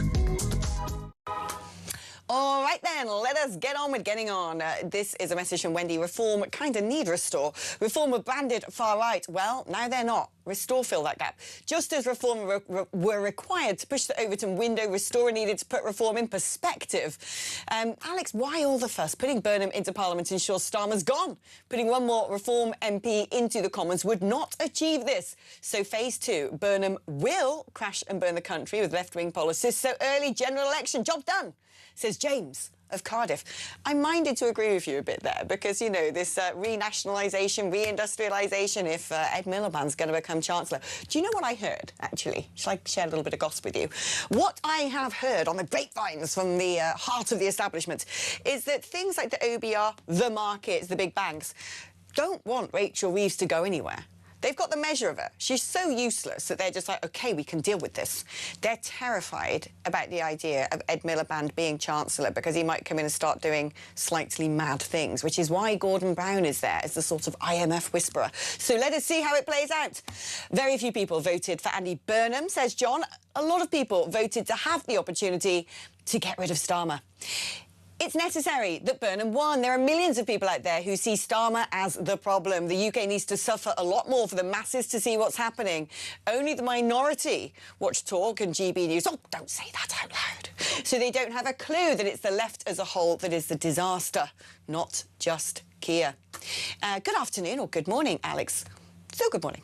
All the people at Andy Burnham's little rally, why aren't they working? And their benefits are employed. Interesting. Regards, says Phil. I don't know why they're not working, because they were campaigning. I don't know, maybe they do have jobs, maybe they don't. Maybe they're just apparatchiks, bust in from somewhere.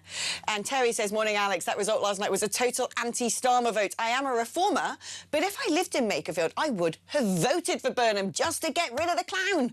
Your comment about Starmer being, Samara, not Starmer, blimey, sorry, Sambo. Samara being tenacious, I'd back you to give her a run for her money. That's why she's my best friend, because I love her. She's a good old girl, that one. Let's speak to Martin, who is in London. Good morning, Martin. Morning, Alex. How are you? I'm all right. Pretty perky considering the late night, but it's always fun when you get a little bit of political intrigue. How are you doing? Yeah, not too bad. Yeah, as a reform voter, I'm obviously disappointed that Burnham won yesterday, but I'm not surprised because I always thought he'd scrape home, albeit I thought I thought the result would be more narrow than it actually was. But as I say, as a reform voter, I think the Reform Party's got to take some share of the blame for this with the choice of candidate that they picked. I mean, if you look at that particular by-election and you look at the area, it's a very, very strong reform area. And when you're fighting a by-election of this magnitude against a candidate that's very popular locally in Andy Burnham... And has a huge profile. To get your choice right. Yeah, do you know, I must admit, I tend to agree with you. I personally think, from an outsider, just analysing things strategically, that Reform have become very wedded to the idea of the local man from the constituency, and that's all very well, but you've also got to have somebody with... say, a profile with experience, you know, in certain contests. You wouldn't just say about, you know, say it's a football club, right? You wouldn't have your star striker being the guy, you know, if you're Liverpool FC, the guy from Bootle, because he's from Bootle. If your star striker happens to have been born in Brazil, that's the person you're going to be putting up front to get the ball in the back of the net.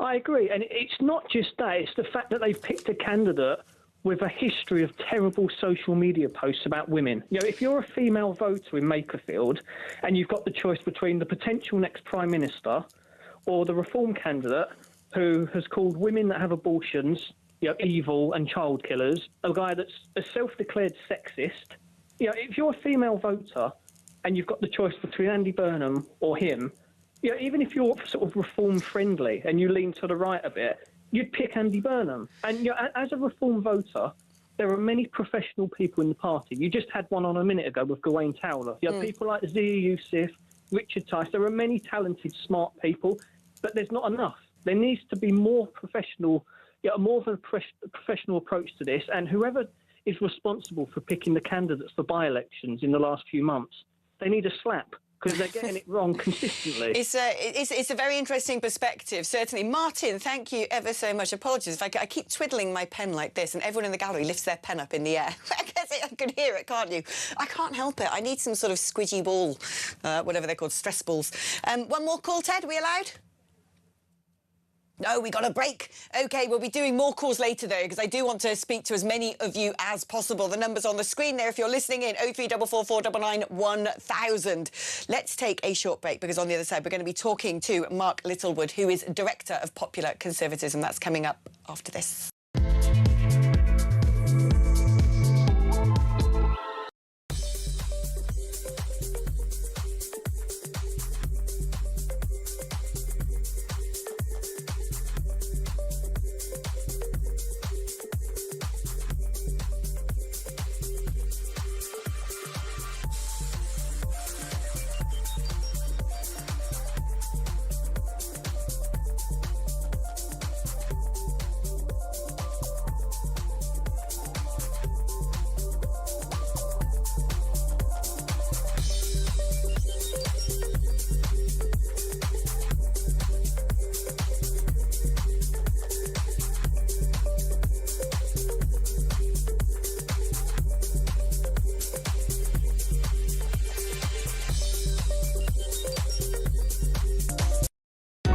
across the UK.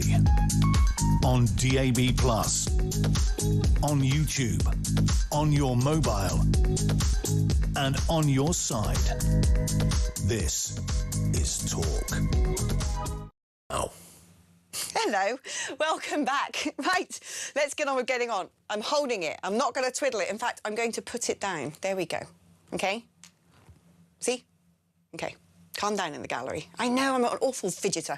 Let's speak now to Mark Littlewood, Director of Popular Conservatism. Good morning to you, Mark. Thank you so much for joining us. Let's just kick off with me saying, what do you think is the main take-home from the Makerfield by-election?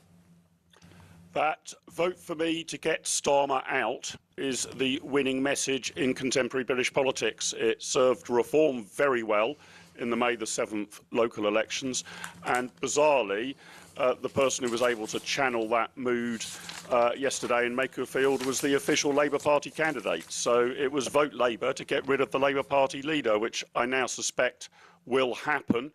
My other takeaway is, and I say this from afar, I didn't visit Makerfield. I don't know what was on all the election literature, of which I think many rainforests have died in vain for the amount of literature that was produced. But I wasn't totally clear what reform's message was. If you had to say what were the top 3 reasons given to the voters in Makerfield to vote reform, I wouldn't be able to tell you what they were.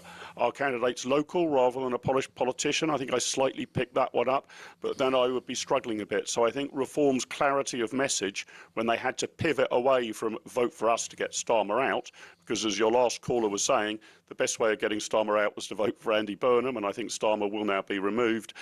They probably need a sharper message, and I don't think reform quite got that. The other takeaway is Restore Britain. Well, they might be a thing, but I think they're probably on these scores more of an irritation than a phenomenon. Let's talk now about the press conference that Andy Burnham just did. I must admit, I was sitting there thinking, I like this man, he seems really nice. And actually some of the things coming out of his mouth were the sort of things I want to see happen in the country. Let's go through some of these and let's then discuss whether he's going to be able to achieve them. So he was talking about re-industrialising, particularly the North. He spoke about prioritising skills training and jobs for British workers. He spoke about overhauling the education system to make sure it wasn't all about going to university to end up with a degree that gets you nowhere, but proper skills training in the trades. He spoke about the placement of HMOs, the fairness of the immigration system. I mean, that stuff could have been taken from a reform manifesto, quite frankly. Do you think the Labour backbenchers are going to allow him to do any of it? Do you think he means it? Well, I think you're being rather too kind to him, Alex. At the moment, I still think it's quite a lot of analysis and not a great deal of prescription. I mean, if you want reindustrialisation, is he going to abandon carbon net zero? I doubt it. Looks like it could well make Ed Miliband his Chancellor of the Exchequer. Those are the rumours. Yes, on education, OK, we'd all like to see education and skills improve. But how? Is he going to set schools free from Whitehall interference? That would be a good move, but he didn't spell that out. And on immigration, well, yes, OK, he's analysed there's a problem. Again, what is the prescription? I mean, I think what we're likely to see, he's obviously going to challenge for the Labour leadership. He is considered to be pretty much nailed on, certainly the hot odds-on favourite to dislodge Starmer, who insists he will run in a contest, which will be a humiliating way to go if he's beaten in a leadership election. But really what Labour's decided to do is the plane is on fire and heading straight towards the side of a cliff, and they're going to just switch pilots.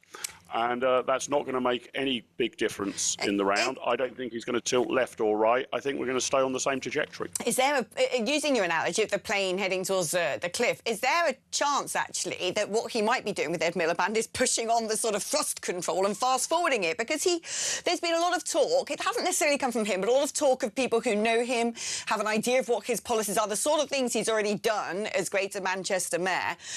And one of the central tenets, it seems, of Burnhamism is the idea of renationalising utilities. And when you look at the cost of this, I mean, look, in many respects, I'm not personally hugely anti the concept of renationalising certain things, but the cost is enormous. There's been a suggestion that he's going to have Ed Miliband as the Chancellor, and the markets are already bracing themselves to go a bit wild as a result of that announcement, which is why, you know, Gordon Brown is shuffling about trying to calm everybody down. Do you think that some of the things he's speaking about and the prospect of Miliband in the Treasury could actually sort of expedite the journey of said aeroplane into said cliff? Yes, could do. It might be he puts his foot to the floor. OK, I appreciate aeroplanes don't have accelerator pedals in quite the same way as cars, so I might be stretching the analogy a bit too far here. We're with you anyway. But the issue is this, Alex, and I think politicians of all stripes actually need to face up to this, and I think the opposition parties need to be more honest with the electorate about this. We have run out of money. We have been borrowing and spending beyond our means way too much for way too long. Government spending must fall, and it must fall dramatically. We are not talking about $1 billion in savings here or even 5 or 10 billion there. We've got to find many, many tens of billions in savings just to balance the books. So any programme like widespread nationalisation, which I think would be a disaster, by the way, or, you know, let's spend more money on schools and skills training for sake of argument, where is it coming from? We are stretching ourselves to the max. We know that the Labour backbenchers have no appetite even for the most modest trimming of the welfare budget, even just stopping the acceleration of the welfare budget. So I think Burnham has no room for manoeuvre. And somehow, sometime, somewhere, someplace, we have to put a government in power which is going to actually say, here are swathes of government activity that are going to cease, and we are going to properly prioritise rather than having everything as our number one priority. And I don't think Burnham is minded to do that. And even if he was minded to do that, the Labour backbenchers would not allow him to do so. Yeah, that's pretty much my analysis as well, Mark. But you, my dear friend, are the expert, which is why we get you on to talk about this stuff. Mark, thank you ever so much for spending part of your morning with us. OK, we're going to be taking a short break. Look, we've got a bit of breaking news first. A by-election for the role of Greater Manchester Mayor will be held on the 30th of July. It's been confirmed. Of course, Burnham hold that role, but was automatically disqualified from being mayor after being elected as MP for Makerfield. So doesn't just end here, does it? It's going to be a hot political summer. Right, we're going to be taking a short break, and then we're going to actually divert our attention away from Makerfield for a sweet moment. We're joined by David Shipley, who's an investigative journalist, and we're going to be talking about the tragic, despicable case of poor, wee, murdered, adopted baby Preston Davey and the missed chances to save three other children from harm. That's after this.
Violence on the streets, there's no excuse for that, and if there are protests following this, I just hope that they remain non-violent. I mean, you can understand the community concerns after an attack like that. People were saying all around the world, that's what British people now think. Have a listen to Rob from yesterday. Morning, Jez. Well, yes, rightly, you shouldn't condone what happened. What else have people got to do? The political class are not listening. These people who are coming over here illegally, they're rapists, terrorists. They're coming over here, it's literally like putting a wolf in a sheep field.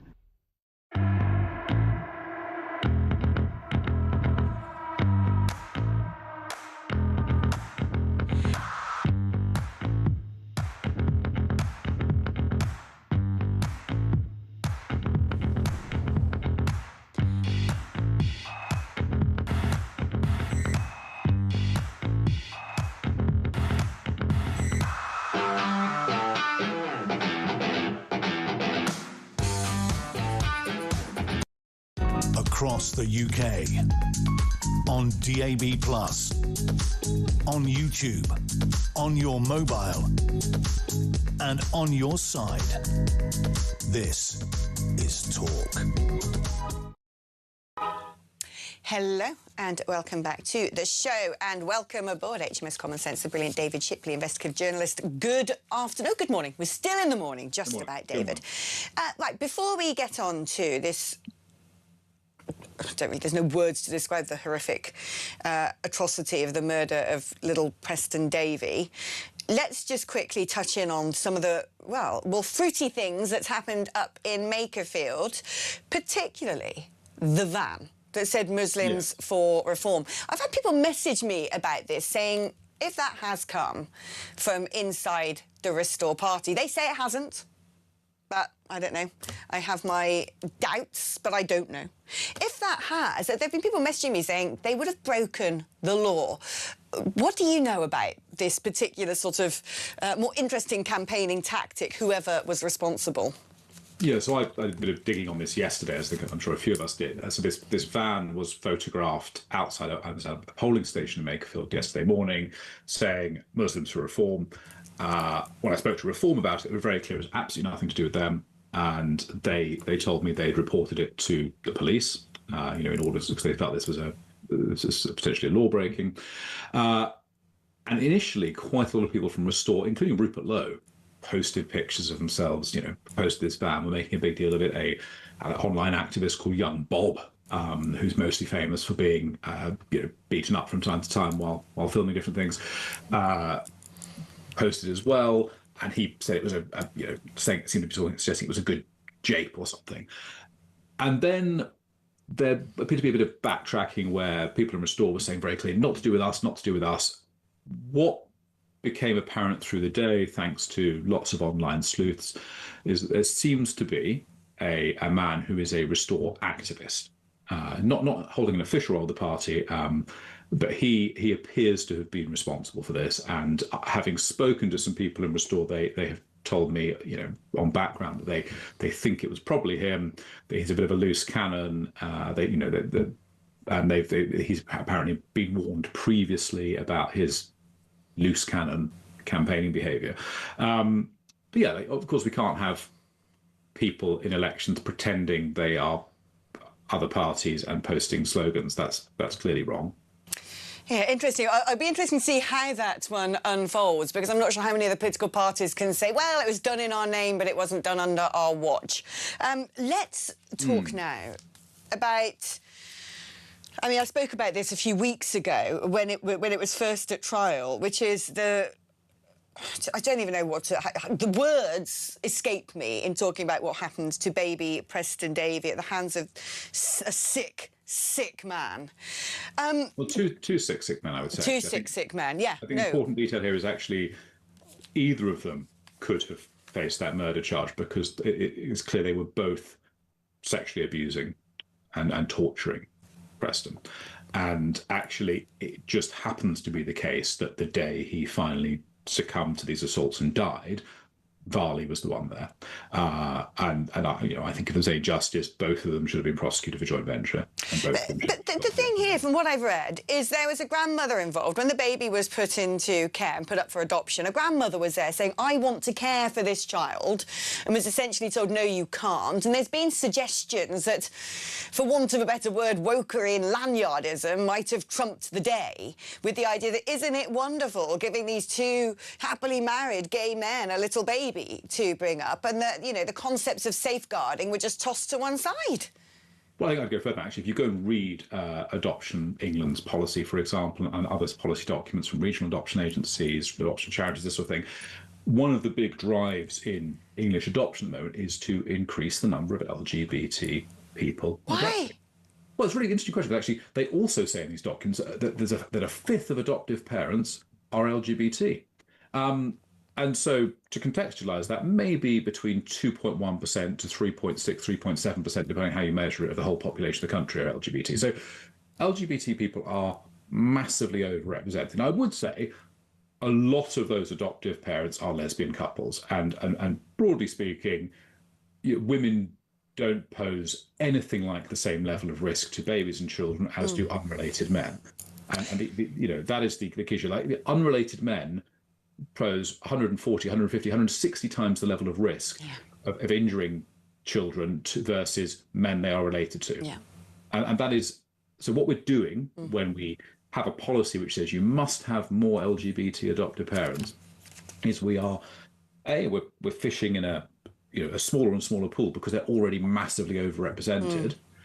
These policy documents also, by the way, talk about the idea that, you know, social workers and adoption workers have to be made culturally aware of the fact that in LGBT relationships, often they're non-monogamous, by which they primarily mean gay male relationships, and that, you know, that the fact that these men might be in a loose sexual relationship with other men coming in and out, or maybe there's more than two of them there, is absolutely fine. That's just normal for gay culture, the policy says, and therefore, you know, staff have to be trained to be understanding of that. Now, of course, if you've got a situation where there's 3, 4 more unrelated men coming in and out of a household, that makes the risk even greater.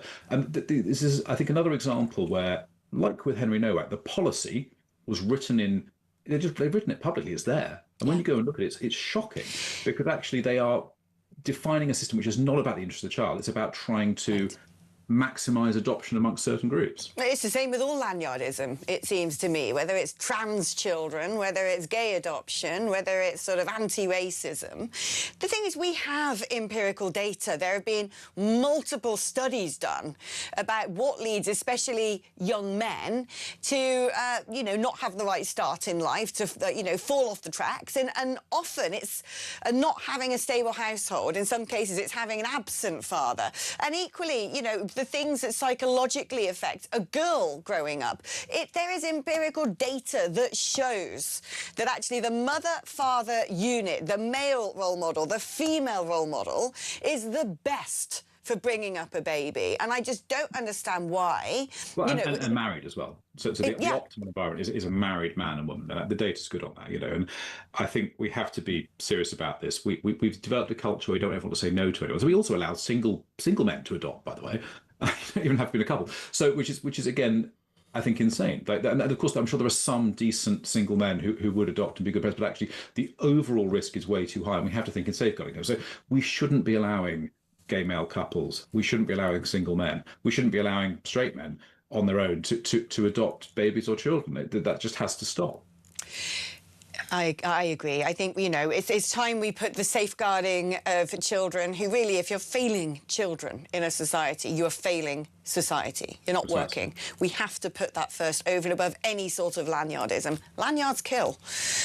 Let's talk about this one on a sort of brighter note, which is that ticket inspectors are apparently finally getting tough on fare dodgers. There's actually a video of a TfL worker pushing a man back into a station as he tries to force his way through without paying. Now, interesting here, I remember a while ago, I was walking through the turnstiles at London Bridge, and 3 young black men just pushed through them. And there were a load of Viz jackets the other side waiting to inspect tickets, and they just walked on by. And I said, hey, why didn't you stop him? Can I just push through and not pay? No, you've got to pay. And I said, well, why don't they?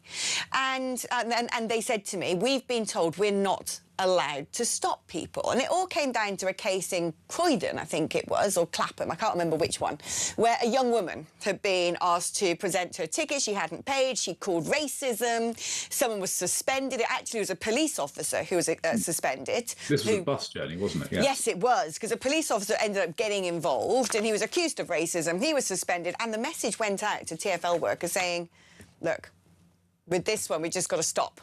Again, lanyardism. But do we now get the impression that at least potentially on the underground system, people might be waking up a bit? I would like to believe that. I suspect this might be an unusual incident. I think it would be good to see what happens. This member of staff, I hope he's commended and given a bonus. Because we do need to start robustly challenging these acts of small scale but really corrosive law breaking.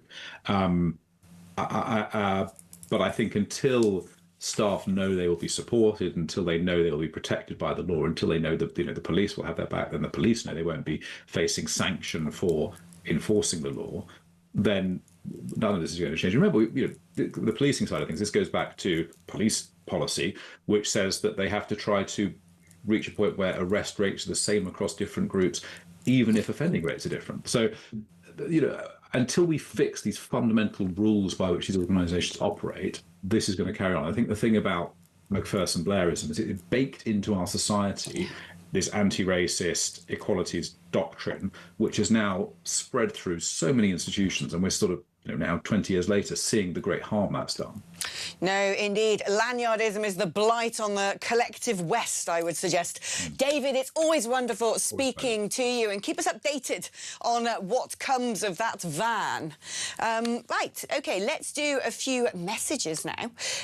Nationalising companies is one thing, but who is going to run them? These people have no idea about running these companies. You still have to get someone to manage them, and no one is going to do that for peanuts, and no one in the entire Labour government has any clue of the realities of running a business. What a bunch of absolutely clueless idiots. Paul in Burnley says, please, please, please stop calling Burnham the King of the North.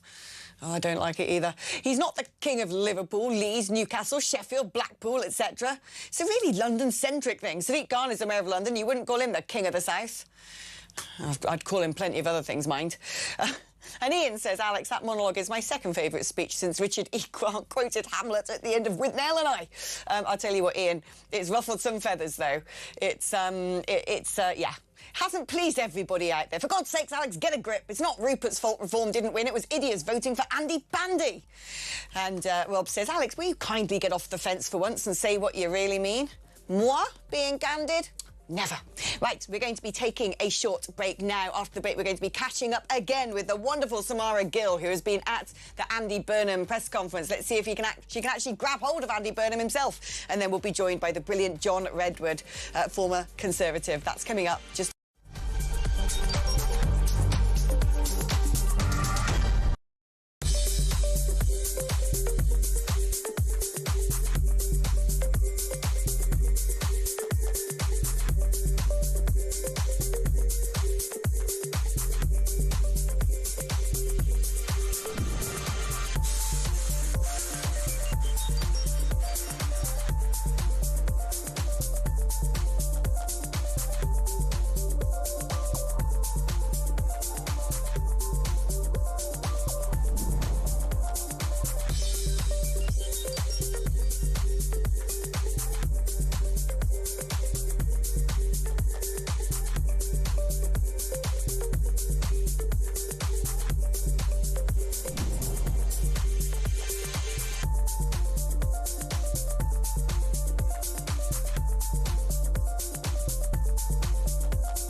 across the UK. On DAB+, on YouTube, on your mobile, and on your side. This is Talk.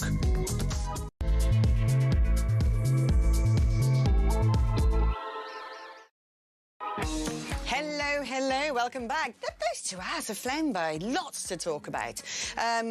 But do stick with me for another hour. In fact, do stick with us all day because the conversation is going to carry on. I have a feeling there's going to be some fast-moving narratives over the next couple of days after that extremely consequential by-election result. And sticking with that theme, let's cross across to our brilliant Aussie, the wonderful Miss Samara Gill, who is in Makerfield for us. Samara, you were at the Burnham press conference. What did you take from it? You know, it was really interesting, and just to let the audience know, Andy Burnham is behind those gates, so he's going to come out at any time now. If I rush over and start shouting, that is what, just to let the audience know that's what's going on. But it was a really interesting speech. He basically spoke about HMO Britain, which is something that I think would resonate with the Talk audience a lot. He said that there's widespread use of private contracts to house asylum seekers. He wants to get rid of HMOs. And of course, you know, renewed calls for the PM to quit, but just through very veiled language and tone of change. It was very much not I just won at a by-election speech. It was a prime ministerial type of speech, a mandate for change. Well, I feel like we've heard that before, haven't we? And we believed it the first time. So let's see what Burnham does bring to this. But it seems like he's full of beans and energy, and he's ready to get back out there and start fighting. Yeah, it's interesting. I must admit, watching the press conference, my sort of feeling was you can see why he appealed to people. You know, he's a very human person. He's sort of dressed like a PE teacher. He speaks the language of normal people. And like you're saying, some of the policies that he was putting forward, it is sort of like a, you know, his pitch, let's say, to become Prime Minister would be potentially appealing to reform voters. You can actually see in some respects how he managed to get such a big margin. What do you make of things like the role of Louise Hay, because she was there as the warm-up act? Yes, so she's been there, and of course she's probably vying for quite an important position in his new cabinet that he might put together if he does become Prime Minister. I mean, it's interesting to see that, you know, as you said, she's his front runner, and that is kind of the tone that wants to be set for the party. It's a sort of a Louise Hay, further to the left version of Labour that clearly he wants to go with. But you're right, he seems to kind of be getting off on a sensible footing, addressing some of the issues already around migration, but also, of course, pleasing the left-wing Labour voters as well. And in terms of speaking, so I'm just watching behind you. People keep emerging from that gate. It's all rather intriguing. Don't worry, Samara. It'll be many men's dream to be chased down the road by you, I am sure. But looking at the reaction to the activists, we had Gawain Tola on, who's on the Reform UK board. And it reminds me of something that Burnham had said, because he was talking about this huge divide between the way men are voting these days and the way women are voting. And it's something that Burnham himself actually said during that press conference. He referenced Northern powerhouse women being behind the success of his campaign. Yeah, it was really interesting. I do think that he's been able... Sorry, I've got some school children behind me chanting reform, so that's quite interesting. They've clearly got the child vote, but it seems like they didn't get the female vote so much, because I think some of those messages that came out, things that Robert Kenyon had put on X, did really upset quite a big faction of female voters. There was also something put out by Sarah Pochin yesterday on X that was about domestic violence that was probably the right sentiment but wasn't communicated in the right way at all, and that again upset the women voter faction. So it's interesting how Labour and the left do continue to pick up the female do good, be kind vote, and I think we're going to see a lot more of that if, you know, Andy keeps running around in his short shorts and saying that he's for the women of the North. Oh, blimey, it's all going on in this interview. I love it. Andy Burnham in short shorts, you chasing him down the road. The pictures of my mind right now are quite beyond belief. It's going to be interesting, though, because, you know, quite rightly, we were speaking to Richard Power Said earlier, who's a Labour activist. All we can see, Andy Burnham's on the move, by the way. I'm looking at Sky's screen. It looks like he could be coming out of that gate pretty soon, so get ready. But it's... what is interesting is he seemed to actually campaign on local issues, and now he's sort of flicked the switch, hasn't he, to start talking about national issues, talk about reindustrialising the United Kingdom. Yes, he said he wants to lay out a new path for Britain. He basically said that he wants sweeping changes to the economy and education. And he said that, you know, there are calls that we've got to hear and there's a change that we want to bring. And I'll say it again, this is our last chance to change, but we're going to take it. So he's basically saying he is the last option. Now, he's basically a prime minister in waiting at this point.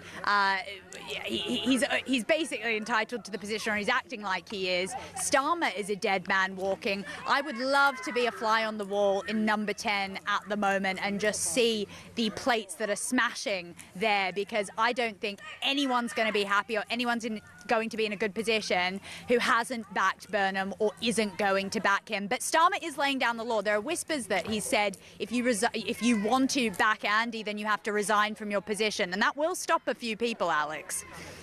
Right, Samara, we're going to let you go so you can prep yourselves to sprint after Andy Burnham, PE teacher extraordinaire, and hopefully you'll manage to get a line or two out of him. Thank you ever so much. The brilliant Samara Gill. She is extraordinary. Love that girl so much. Right, let us speak now to Conservative peer Lord Redwood.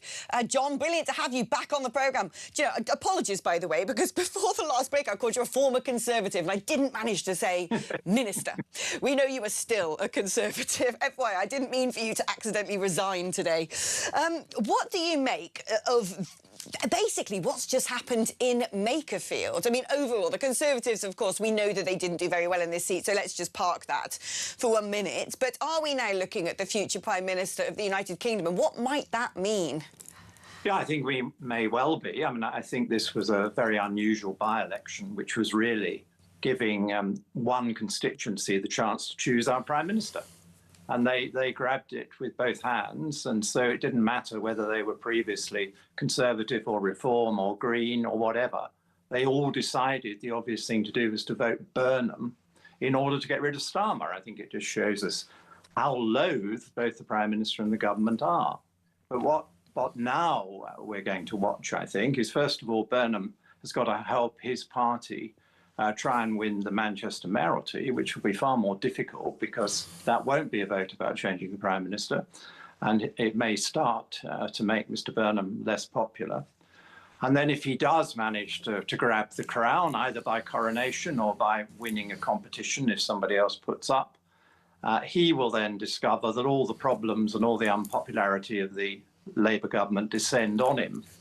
And listening to his rambling and muddled speech, having received the endorsement of Makerfield voters, there's nothing there, Alex, which is going to make all that difference. He says he wants to reindustrialise. Well, he's got to get rid of the ban on petrol and diesel car manufacture. He's got to lift the ban on getting our own oil and gas out. He's got to get the energy prices down, not just by the odd 5 or 10% or fiddling around with VAT. He's got to completely change the way we do energy in this country because it is killing our industry. And we've seen closure after closure under this Labour government as the accelerated net zero progress of Mr Miliband does so much damage. I just don't see him being able to do that. Very interesting. Actually, let's dig further into this, because rumours are floating around that actually Ed Miliband was the puppet master in a lot of this and plans to become the next Chancellor with Milibandism, which I would imagine is going to cost a pretty penny. The only place, it seems to me, where they can raid the coffers would be on welfare. The backbenchers of the Labour Party have failed to vote that through already. And there's rumours as well he's going to be bringing back people like Angela Rayner, of course, responsible for this huge overhaul in workers' rights, which is costing companies so much money. Do you think that, given enough time, Burnhamism could crash the economy?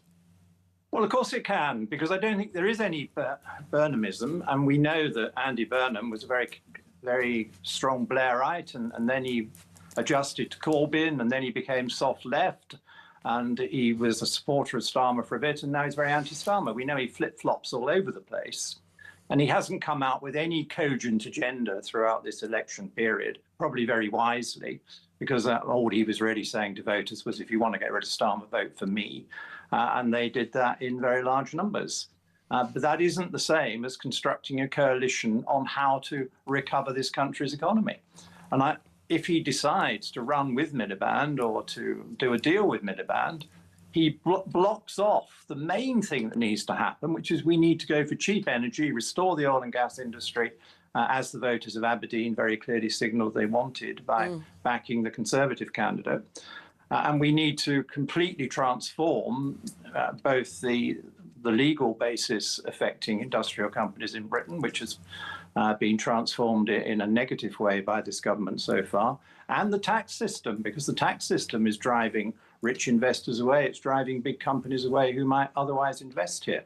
And given his left-wingery, I just don't see Burnham in his current guise having the ability or the willingness to make the big changes pro-business that you need to get the jobs back, to get the unemployment down, to get the company investment going.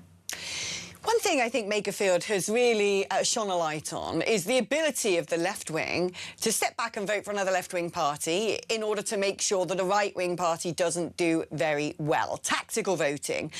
And very clearly as well that this seems to be impossible on the right wing of politics. Is that a sort of foreboding siren to you, this idea that actually, looking through the prism of Makerfield, we could end up shackled to another term of even more extreme leftism because the right wing are just at each other's throats? Well, I don't think Makerfield tells us anything about national voting intentions because it was a one-off.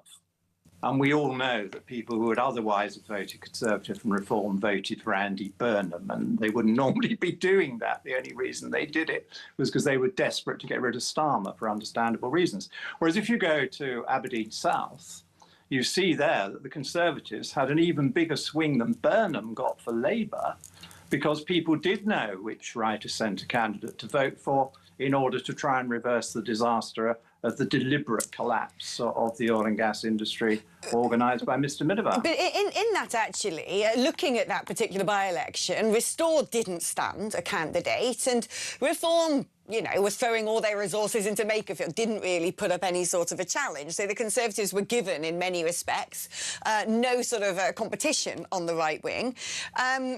Quite different in Makerfield. There's one particular party who seems hell-bent on just trying to destroy Reform more than anything else. And we've had, you know, Kemi Badenoch asked about whether she'd do a deal with anyone. She said yes, basically, she'd work with Rupert Lowe.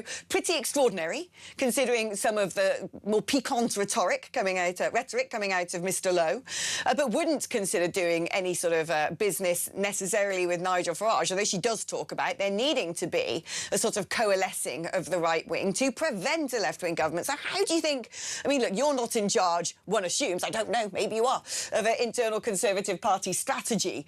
But were you to be, what do you think the correct approach is? Because it's quite clear Farage isn't going anywhere. You know, there's still, whatever's happened in Makerfield, they're still polling higher than Conservatives. We've now got this other entity on the even further right. And we could end up in a pickle unless somebody actually decides to do something. Well, as I understand Kemi Badenoch's position, it's that she is rebuilding the Conservative Party, making lots of changes and showing it's a different Conservative Party on offer in order to fight every seat in a general election and to win a majority for the Conservatives. And she doesn't think that reaching out or trying to do deals 2 or 3 years before the general election with other parties is a sensible use of her time. I trust the electors. I think the electors are getting very canny at tactical voting. We've seen it in these 3 by-elections this time round, and we've seen it before. And so I think we need to trust the public, and each party has to put its best offering together. And I think when we get to the general election, you will see that the Conservative Party on the right is the party with the people, the measures, the understanding in order to form and lead a new government. I don't see the other parties on the right showing signs of being able to do any of that. In terms of, you know, this alleged relationship, do you think that it is wise of the Conservative Party to sort of tacitly stay silent about some of the mad things, some might say, that Restore Britain are saying? You know, there have been various front pages suggesting that they have people involved at quite a high level in the party who are white supremacists or connected to neo-Nazism. There have been some interesting campaigning tactics, and even if you're just going to go by the social media posts that are allegedly written by Rupert Lowe, it's pretty strong-tasting stuff. Why aren't the Conservative Party calling this out as much as they are attacking reform? I don't think we're attacking reform very much either. The Conservative Party is doing exactly what I want it to do, which is to show it is a serious party wishing to govern again, understands it made bad mistakes in its last period of government, has apologised for those. More importantly, is learning from them and is setting out policies that would control both legal and illegal immigration, for example, because that was one of the biggest mistakes made. And we are very busy thinking through the needs of the nation and getting in touch with all those things that have gone wrong and showing people we know how to fix them in the future. It is not our job to suddenly divert our intellectual energies and media appearances to attack minor parties who may or may not have some role in the forthcoming election. Let's have a look now at the reaction of Sir Keir Starmer to Andy Burnham's victory. There isn't a leadership contest at the moment. There isn't one at the moment. But as I've said on many, many occasions, I don't think that's a good thing for the country, to plunge us into chaos. I would also add that now that Andy has won, which is really important, really good, he's a huge asset to us, there now will inevitably be a Manchester mayoralty by-election starting straight away. So it's important that we pull together for that. But if there is a contest, just to be clear with you, then yes, I will run, I will stand, and I've said repeatedly, I'm not going to walk away from that. Now, this is interesting, isn't it, John? Because, I mean, of course there's going to be a leadership contest. I mean, the man is gaslighting us, pretending, that it's just hypothetical. But the Conservative Party know full well what happens in a leadership contest. The public don't like it. They look at, they can often get quite ugly. It's a party, basically. It's sort of, red on red fire. In the case of Conservatives, blue on blue. And Starmer's there, rather than saying, look, I've read the writings on the wall, I'm going to step aside. He says, no, I'm going to fight this. That could potentially stymie Burnham before he's even begun, can't it? Because, we know the general public don't like this stuff. It's not usually a way of everyone standing around patting each other on the back. So you're really good. No, you're really good. If I was you, I would, vote for you. And, it's never that edifying, is it? But on the other hand, I think Labour owe the country a leadership election, because I think we need to know what Burnham actually plans to do, because we have muddle, contradiction, U-turns and understatements all the time from him. And I think it'd be good if he would test it out. And why wouldn't somebody else of a different view in his party want to put up against him? And the Prime Minister has every right to put up against him, because after all, he won the mandate such as it was in the last general election. And it's not always the case that changing leader is a disaster for the incumbent party. I mean, you may remember that when Boris Johnson replaced Theresa May, we went on to have an extremely good victory. But that was because Johnson was offering the public something they really wanted, and they'd been denied by May, a proper Brexit. And so that led to a victory. I didn't see anything in Burnham's offering that he could actually do or even wants to do that would make that big difference. I think he would probably be worse for Labour. So I would advise Labour MPs to ask to have a good look at him before they adopt him as their leader. Yeah, interesting times lie ahead, which is certainly good for people in my industry. Lord Redwood, thank you ever so much. It's always a delight and a privilege having you on the show. And next time you have to come in studio, because over the road there is a pub called the Redwood, and I really need to get my photograph with you in there. That is a lifelong dream at this point. OK, right, we're going to be taking an advert break. After that, it's going to be all about you. I want you to give me a call and tell me what you make of Makerfield, and I've got lots of messages to read out as well. It's not too late to get those in, so let me remind you of the details. 0344 499 1000 is the number to call. It's your normal network rate. Wonderful Kieran is poised, ready to pick up the phone, take down your details, and we give you a call back. Our service is that efficient. 87222 is the number to send a text message. If you're going to do that, you do have to write talk before you write the body of your text message. You can also WhatsApp me or leave me a voice note on 0344 499 1000. Can't wait to speak to you lot after this.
violence on the streets, there's no excuse for that. And if there are protests following this, I just hope that they remain non-violent. I mean, you can understand the community concerns after an attack like that. People were saying all around the world, that's what British people now think. Have a listen to Rob from yesterday. Morning, Jez. Well, yes, rightly, you shouldn't condone what happened. What else have people got to do? The political class are not listening.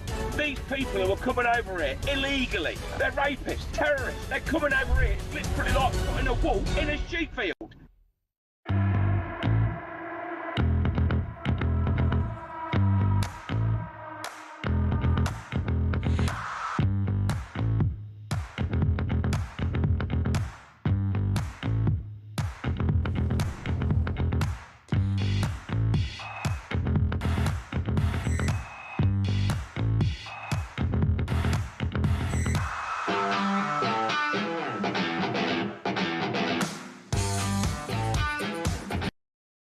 Across the UK, on DAB+, on YouTube, on your mobile, and on your side. This is Talk. Hello, welcome back. Now, they call us the home of common sense, or we call ourselves that, and that is because we have people like you. So let's talk to some of you right now. Let's catch up with Mark, who's in Lincolnshire. Good afternoon, Mark. Afternoon, Alex. Right, come on, share your thoughts. Penny for your thoughts, young man. Right, well, where do I start here? On Makerfield, now I'm a Restore Britain member, spoken several times on the station about them. I think you're doing exactly the same as what, Reform did this whole campaign. You're blaming everything and everyone on Reform's failings. I don't think that's true. If you've listened to the whole show, absolutely not. Well, no, I've actually sat with Gawain Tola, and we've picked apart all the things they've done wrong. So, yes, but you're still making all the references to this far right. Oh, how about I just don't talk about Restore Britain? Let's do that instead, shall I? Well, to be quite frank with you, Reform would be far better doing that. They made an entire campaign attacking Restore Britain, a party who, by the way, they also considered as insignificant. Whereas reality is, Alex, when you look at the polling going into this and throughout this, really, the only party out of the two of them that maintained their polling position is Restore Britain. Reform lost polling position. Nigel's already... No, they actually went up 2%, but never mind. But listen, the thing is, you say that Reform focused their entire campaign against Restore. I would suggest to you, from everything I've seen, it was the other way around. Why? Why is it that a party on the right is so obsessed in taking down another party on the right? Why is that the primary focus? Well, it's obviously political parties have ideologies that they have, right. Yes? Now, we are on the same side to an extent. I would consider, and always have considered, Reform very much more centre ground than anything else. However, what we see from a Restore Britain side of things is essentially Reform tacking to the right to try and gain ground on Restore, or to try and get some of that ground back. In other words, all the policies and the announcements that they keep coming out with lately are basically just carbon copies, weaken it down a little bit, more palatable, but carbon copies of what Restore Britain are doing at the end of the day. Hold on. You say that, but Reform has been around for longer. Nigel Farage has been around in politics for 30 years. He's been talking about these issues for 30 years. Rupert Lowe has been, I don't know, the chairman of a football club, donating to the Conservative Party, and has only just decided he wants to try and pretend to be Nigel Farage. I don't think anybody wants to try and pretend to be Nigel Farage, because Nigel Farage is, as Elon Musk would say, weak sauce. I think at the end of the day, Alex, right, what you've got to look at is, you say, oh, Nigel Farage has been in it for 30 years. Yeah. He still tries to claim that he's some kind of anti-establishment figure. He is literally the establishment after 30 years. But this is the thing with you Restore lot, right? You just repeat tropes. You just repeat things you've read on the internet, these mad little mantras, without actually applying any sort of critical analysis. And every time I then ask people, OK, explain to me the actual policy differences between the party, No one seems to be able to. They just repeat what Elon Musk happens to have said, which seems, you know, allowing one person in America who doesn't seem to understand British politics to dictate your political position seems a little bit weak-willed. But also, you know, none of it seems to be bearing out. Well, the thing is, you're talking about policy positions. Yeah. Well, OK, so let's talk about some policy positions. Restore Britain are the only ones offering a referendum on the death penalty. There's one. For a start, you know, Reform are talking about a few 100,000 illegals must go. They're not talking about a few 100,000 illegals, if you actually read the manifesto and their programme. What manifesto? What policy? Well, maybe you should go and look at it instead of just reading things online. Look, I don't care who you vote for. I just think you need to do research a little bit more.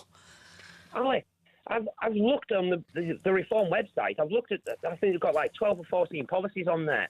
And then when you click that button that says read full policy, you get two statements, you get two paragraphs, which is a statement on what the issue is and what they want to do about it. There's no actual policy there. When you talk about the okay, give me a reform, give me a restore policy that isn't the death penalty or isn't mass deportations. Sorry? Give me a restore policy. There's nothing to do with mass deportations and immigration or the death penalty. Crime and punishment. Right. You've got I can't remember the exact name off the top of my head, but the one, you know, making a man's home his castle, that policy, which is basically, you know, somebody that breaks into your home and having this whole notion of, you know, you become liable for what you do, what happens to that person when they're in your home. You know, redressing that balance. Okay, so we've got... Not giving you carte blanche to just, you know, go out and kill the guy. We're about to fall off an economic cliff. What about that? They've got an economic policy which I believe is coming out in the next month. Right, OK. Which I believe... It's a 4-month-old party, Alex. I don't know why you're suggesting that Reform's nicking all of Restore's policies when they don't seem to have any. Mark, thank you ever so much. Let's move on.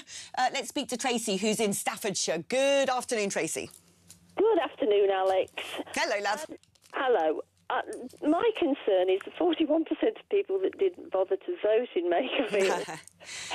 Bless. And to be honest, I mean, I've actually even in the past stood for Reform. I've actually lived under a Reform, obviously County Council, for the last year. And to be honest, I don't notice any difference, and neither does anybody else. OK, so the big two things they go on about, OK, if you sort of look at the social media and the post, is that our council tax only went up 3.9% instead of 4.9%, which it would have been under the Tories. Well, great. That just means I'm slightly less worse off than I would have been under the Tories. For me, it's about 40 quid a year. Hooray! Let's tie these together, actually, Tracy, because you make an important point. You say 41% of people just didn't vote. No. Is there this sense, actually, that it doesn't really matter who's in power? We've got such a sort of Gordian knot with Whitehall, with indebtedness, with supranational entities, international treaties, the ECHR, a whole load of legislation. We never seem to scrap legislation. We just keep making it. That it doesn't matter who's in power. They don't get to do anything anyway. The system just kind of runs itself. It's, you know, people see, you know, I voted, and I always vote because, you know, my mother would spin in a grave if I didn't. But the thing is, you know, I don't want to be told, oh, well, we're filling 5% more potholes. I don't want to know that. I want to know that you're up to date. Because it's still like a bloody crazy golf course out by me, OK? I want to know, for me personally, if Reform want to do one thing that shows that they care about this country, if I was Nigel Farage, I would say none of our councillors are going to take a wage. None of them. What if they need it? None of them. To be honest, they're always most people that are councillors, OK, are already working. And I'm sorry, with the amount of money that they take, I am sorry, politics should not be well, I'm going to do it for my career. I am sick to death of people lining their own pockets. Interesting thoughts. Yeah, and to be honest, we get from Staffordshire, okay, oh, well, 2/3 of our spending is governed by government. Then what the hell do I need you for? Yeah, well, no, that sort of goes back to my proposition that the system is like a Gordian knot and just self-operates at this point. But really interesting concepts there, Tracy. It's been a delight having you on the programme, my darling. Thank you ever so much for calling up.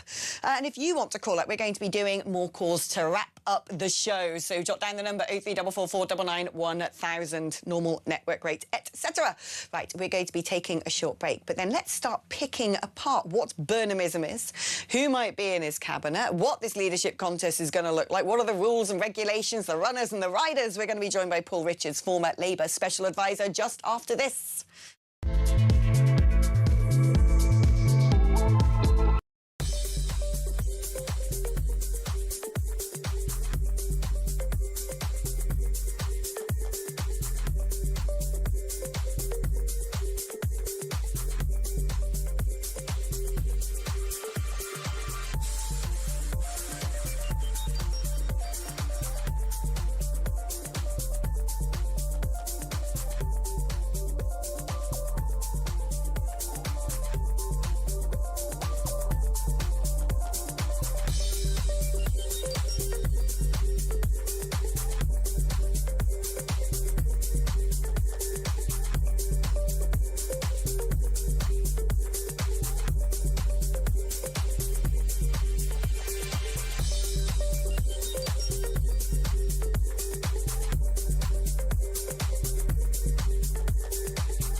Across the UK, on DAB+, on YouTube, on your mobile, and on your side. This is Talk. Oh, Larry the cat, eh? You know, you remember when, was it Brenda from Bristol, or whatever it was, said, not another one about elections? I feel like that should be some sort of Larry the cat meme. How many prime ministers has that poor little creature had now? And actually, as a cat lover, I want to know if Burnham also likes cats. Was he going to bring in some dastardly dog to upset the poor little creature's habitat? But the other thing I really want to know about Andy Burnham is, well, if you become Prime Minister, what are you going to do? Let's speak now to Paul Richards, former Labour Special Advisor. Paul, first of all, talk me through the leadership contest that apparently isn't happening, but we all know it is happening. How is it going to be triggered? When is it going to be triggered? Is it going to be sort of one of those weekends where there are mass resignations, or is there just going to be a quiet starting gun fired? I mean, what should we expect in the coming days and weeks? Well, you're right to say that it's the contest that hasn't actually been triggered yet, but we all know it's going on. And I suppose the rules kick in here. You need 81 names of Labour MPs to support you. Andy Burnham almost certainly could find 81 names. Wes Streeting says he has them. Some people say he hasn't. Starmer is on the ballot automatically as the leader. Other candidates people are talking about, maybe Yvette Cooper, maybe Angela Rayner, who knows? And there's 402, I think, Labour MP, something like that. So you can get a number of 81s out of that. And so you could have a ballot of 3 or 4 or 5 even candidates. So who's going to go first? Well, Wes said that he would trigger it, and then Andy would say he'd only go in if Wes has done it. So you go first, and then Andy comes in if that's the way that is done. Starmer said he's definitely standing. He's made that clear in the last hour or so, and he's got a war chest. He's got a campaign website, we're told. He's up and running, and his argument is, well, I was elected to do this job, and I'm going to carry on doing it. I'm not going to walk away. So over the weekend, all of these tectonic plates are going to start shifting, and we'll come into Parliament on Monday and just see who's got the numbers and who's going to move first. One thing, just a little wild card, though, is this mayoral by-election, which has been triggered by the fact that Andy Burnham's been elected as the MP, and that's now scheduled for the 30th of July. And you know, if you were Reform, you'd be going, well, you'd be licking your wounds from last night, but thinking maybe we could pick up the Greater Manchester Mayoralty. Not even a consolation prize, but an incredible prize, glittering prize to take. So people are saying, well, look, Andy shouldn't move before that. We need to win that one first and not hand Manchester to our opponents. So that's all going on, isn't it? It's all going on. Let us have a little look. A clip from Andy Burnham's victory speech earlier. Everyone knows that politics isn't working. Everyone can feel that the country isn't where it should be. Tonight just could, be the turning point. From here on, I will give everything I have got to make it so, to ensure the name Makerfield is forever synonymous with bringing about the change this country needs, bringing back something we've lost, hope for the future.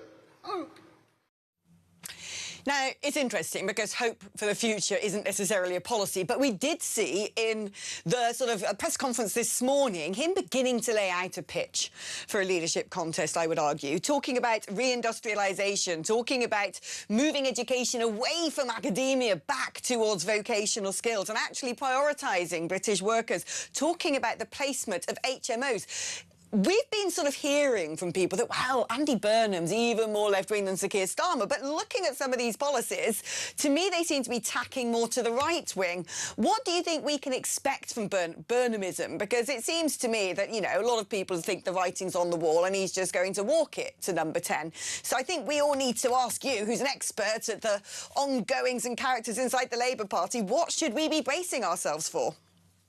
Well, that is the most important question, isn't it? And his election materials were a big cartoon picture of his face, and the slogan was "Vote Andy for us."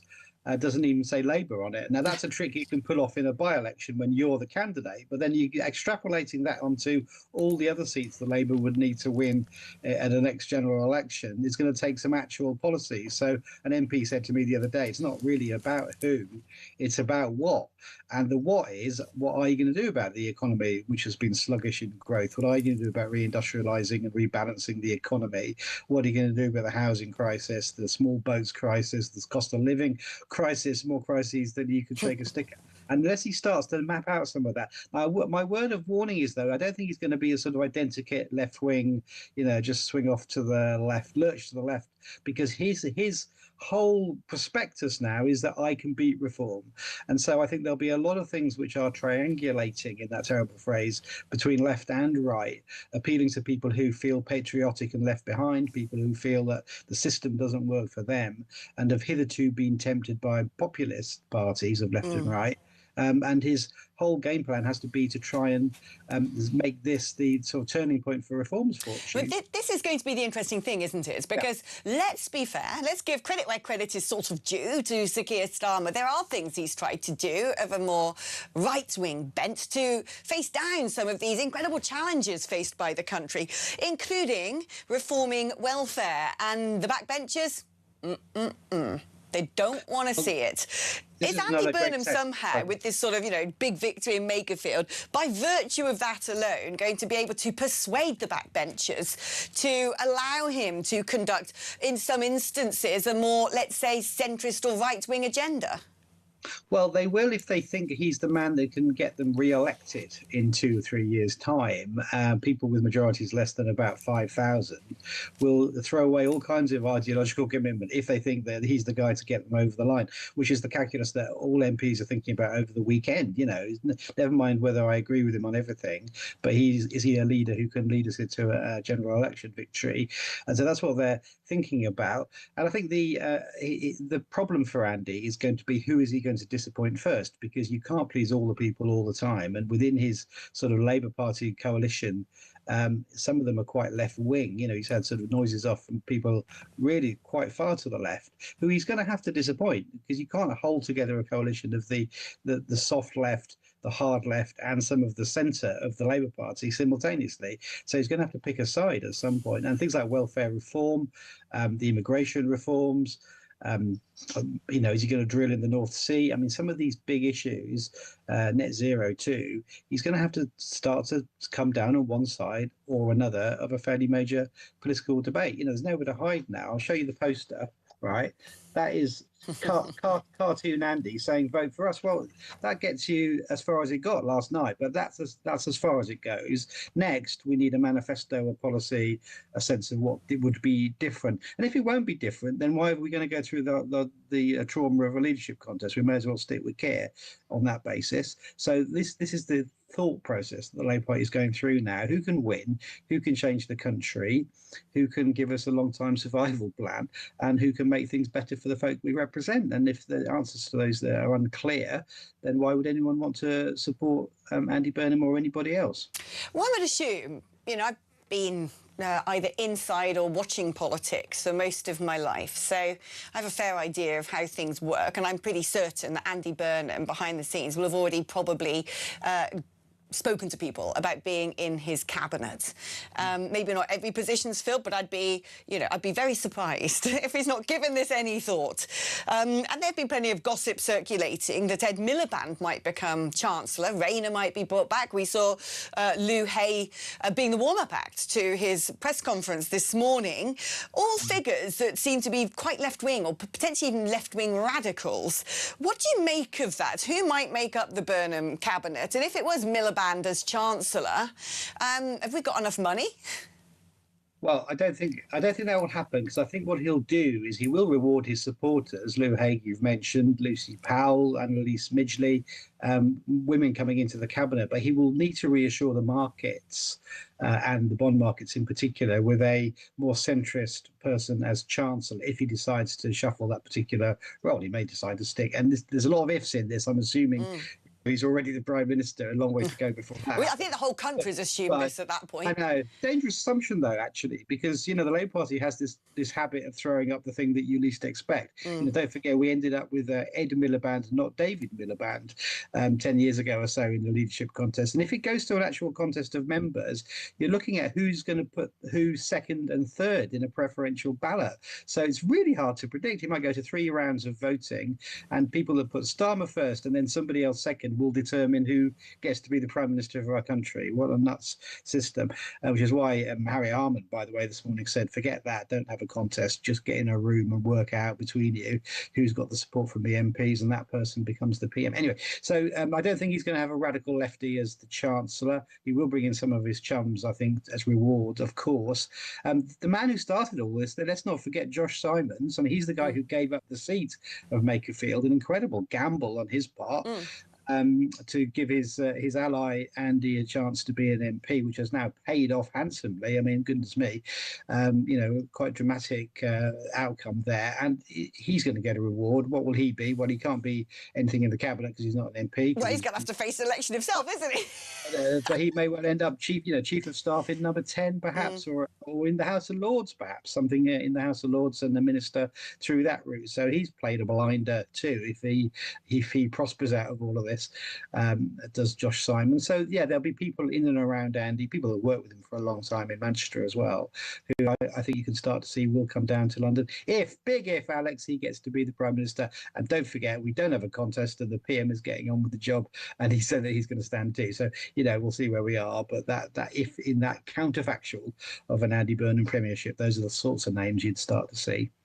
Fascinating stuff. It's going to be an interesting summer for politicos and journalists alike. We're going to be keeping you busy, Paul. Thank you ever so much. Paul Richards, former Labour Special Advisor, giving us the gen from the inside of the Labour Party. Perhaps not Miliband as Chancellor.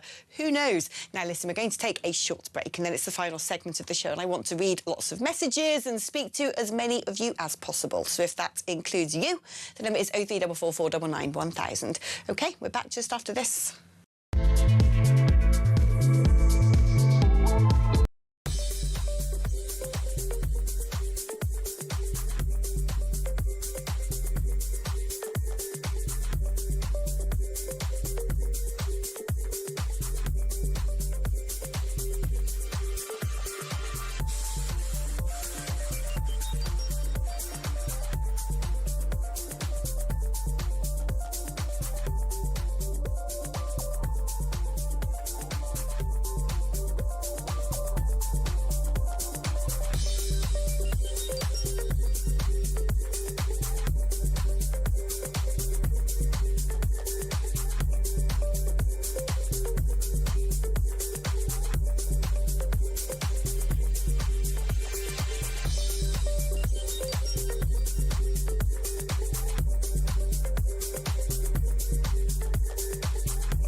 violence on the streets, there's no excuse for that. And if there are protests following this, I just hope that they remain non-violent. I mean, you can understand the community concerns after an attack like that. People were saying all around the world, that's what British people now think. Have a listen to Rob from yesterday. Morning, Jez. Well, yes, rightly, you shouldn't condone what happened. What else have people got to do? The political class are not listening.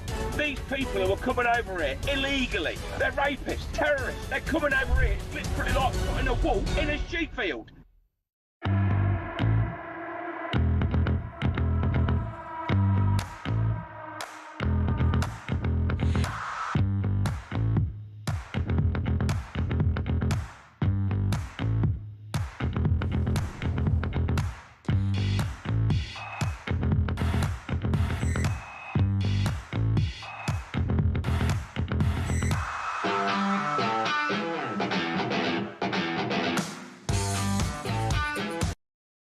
Across the UK, on DAB+, on YouTube, on your mobile, and on your side.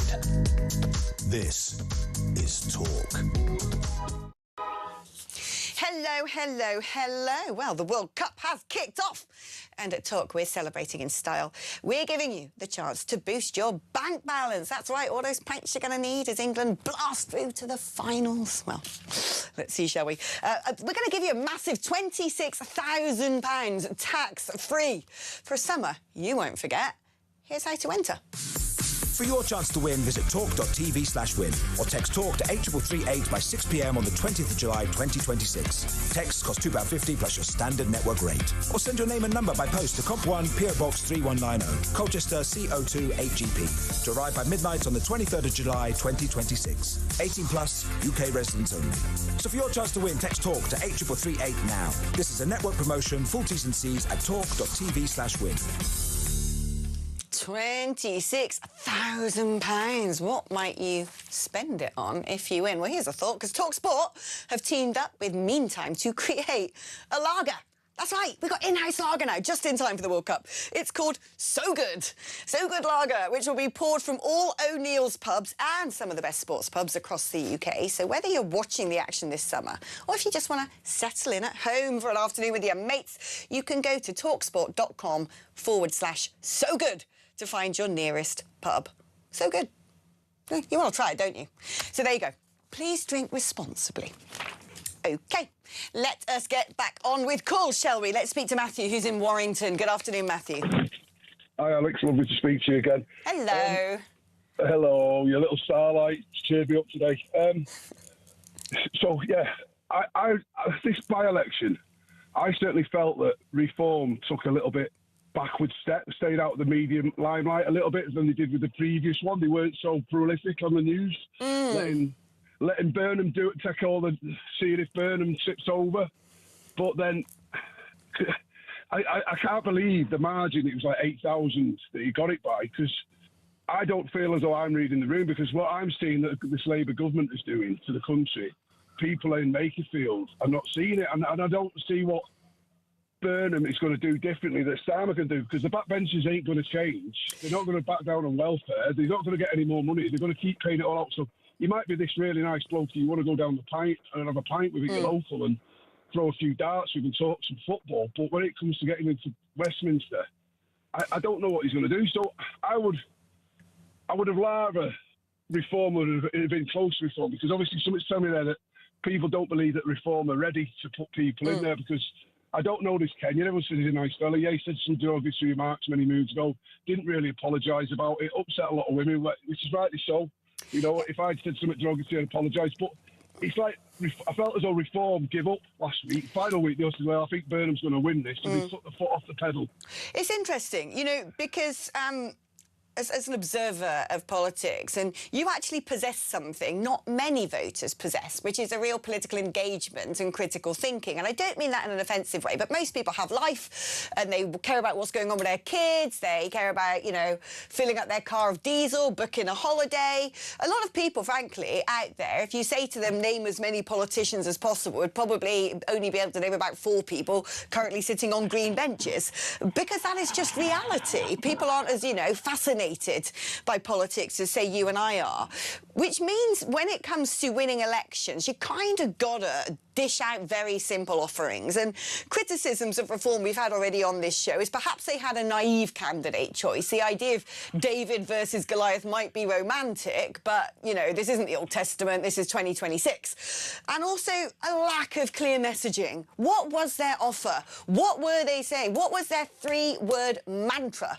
that we all, the people of Makerfield, would have understood and been able to ingest? And it's quite interesting, actually, sort of picking apart what's gone on in this by-election, because a lot of people will go back now, whether it be Restore, only getting, 3,000 votes, whether it be Reform, who are 2,000 shy of their own expectations. Now, of course, Andy Burnham, who's sort of campaigned locally and is pivoting to a national campaign, the Conservatives, who are just nowhere to be seen, etc. A lot of people use these opportunities to go home and reflect upon how they're actually strategically managing their operation. And so it seems to me that you're of the opinion, as am I, that big lessons need to be learned by Reform UK, that for whatever reason, they're not cutting through like they used to, perhaps. No, I don't think. What do you think they would have won if they put Zia Youssef in, or one of the big names? I tell you what, I was thinking this. You wouldn't, strategically, OK, so if I was running this campaign, and I've run campaigns before, you wouldn't actually waste one of your, star strikers in case they don't get it. Do you know what I mean? You sort of tarnish an individual if they run at something and don't achieve.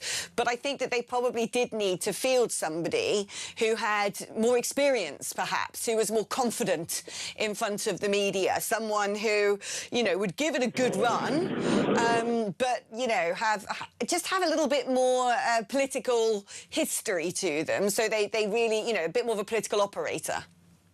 Yeah, when I seen Kenyon on telly, he looked like a normal lad and cares about his community, and he's doing the honourable thing. But he did look a little bit out of his depth, because politicians. Well, it's interesting because Reform dined out on the plumber versus the politician, and part of me would say, well, yeah, that's probably why you didn't get as many votes as you hoped for. Listen, Matthew, we've got to leave it there because of time constraints, but really interesting talking to you. Thank you ever so much. Let's speak to Jerry, who's in Burton-on-Trent. Hello, Jerry. Hi there, Alex. Hello. Don't despair, my lovey. Everything's a learning exercise, so don't get upset by everything. We all have to learn from the experience. I'm not upset at all. I love this stuff. By-elections are great. Yeah, I love your passion. Alex, I'd like to say that I think we could be forgiven for thinking it was a local election, because Andy Burnham was left off the hook. He wasn't challenged on nationally. It was all about some dump or another in the constituency. It was about supporting the local community, and he was kind of taking it on that tack. And, of course, Robert Kenyon was also talking about the local issues. And, in fact, he said, well, this is why I got involved, because in this local community, we need to sort out this, that and the other in the local community. So I thought, well, is this really an MP role we're looking at here, or is it a local councillor? And the other thing I'd just like to throw in quick is that I think there's a parallel between Boris Johnson and Andy Burnham. Boris Johnson communicated effectively, got in, everyone was behind him, but of course he couldn't discipline his party. I think Andy Burnham's going to fall into the same trap. Yeah, it's a big difference in sort of making waves as a mayor and then actually trying to run a country that's severely indebted, that has an open borders crisis, that has got the highest energy costs essentially in the developed world, and all the other sort of big crises that the United Kingdom faces. It's very different from providing a bit of free bus travel around Manchester. So it will be interesting to see how things pan out. Certainly this sort of idea of hope. People are right when they say that this vote was a get-rid-of-Starmer vote. It was. And that's now probably going to be realised. The big question is, well, what does replace him? I think we all know who. But I suppose the greater question is what? What is Burnhamism? Can it be delivered? Will he really be the man to save the Labour Party, or indeed save the country?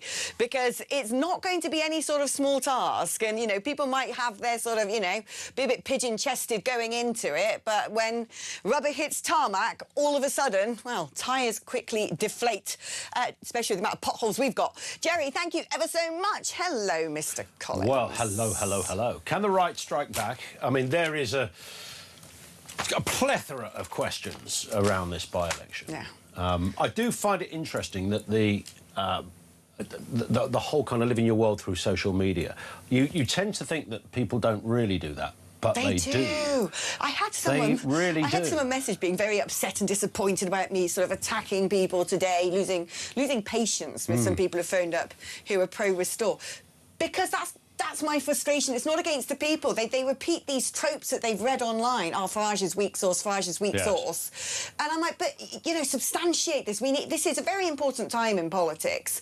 And... No, it's really, it's only done. Anyone with half a brain could have pretty much written Restore's result down on a piece of paper. That's what it was always going to look like. Yeah. And yet... you go to social media, and these aren't people who are being enthusiastic, like, we can do it. These are genuinely only believing it because they've read somebody else say that I've never known the sort of blind faith like it. And I've never known a based on nothing at all, really. I've never known a situation where there's been a party on the right that so viscerally wants to destroy a party with almost identical ideology, apart from the more extreme elements. It's just, you know, I'm sitting here going, that might have done Reform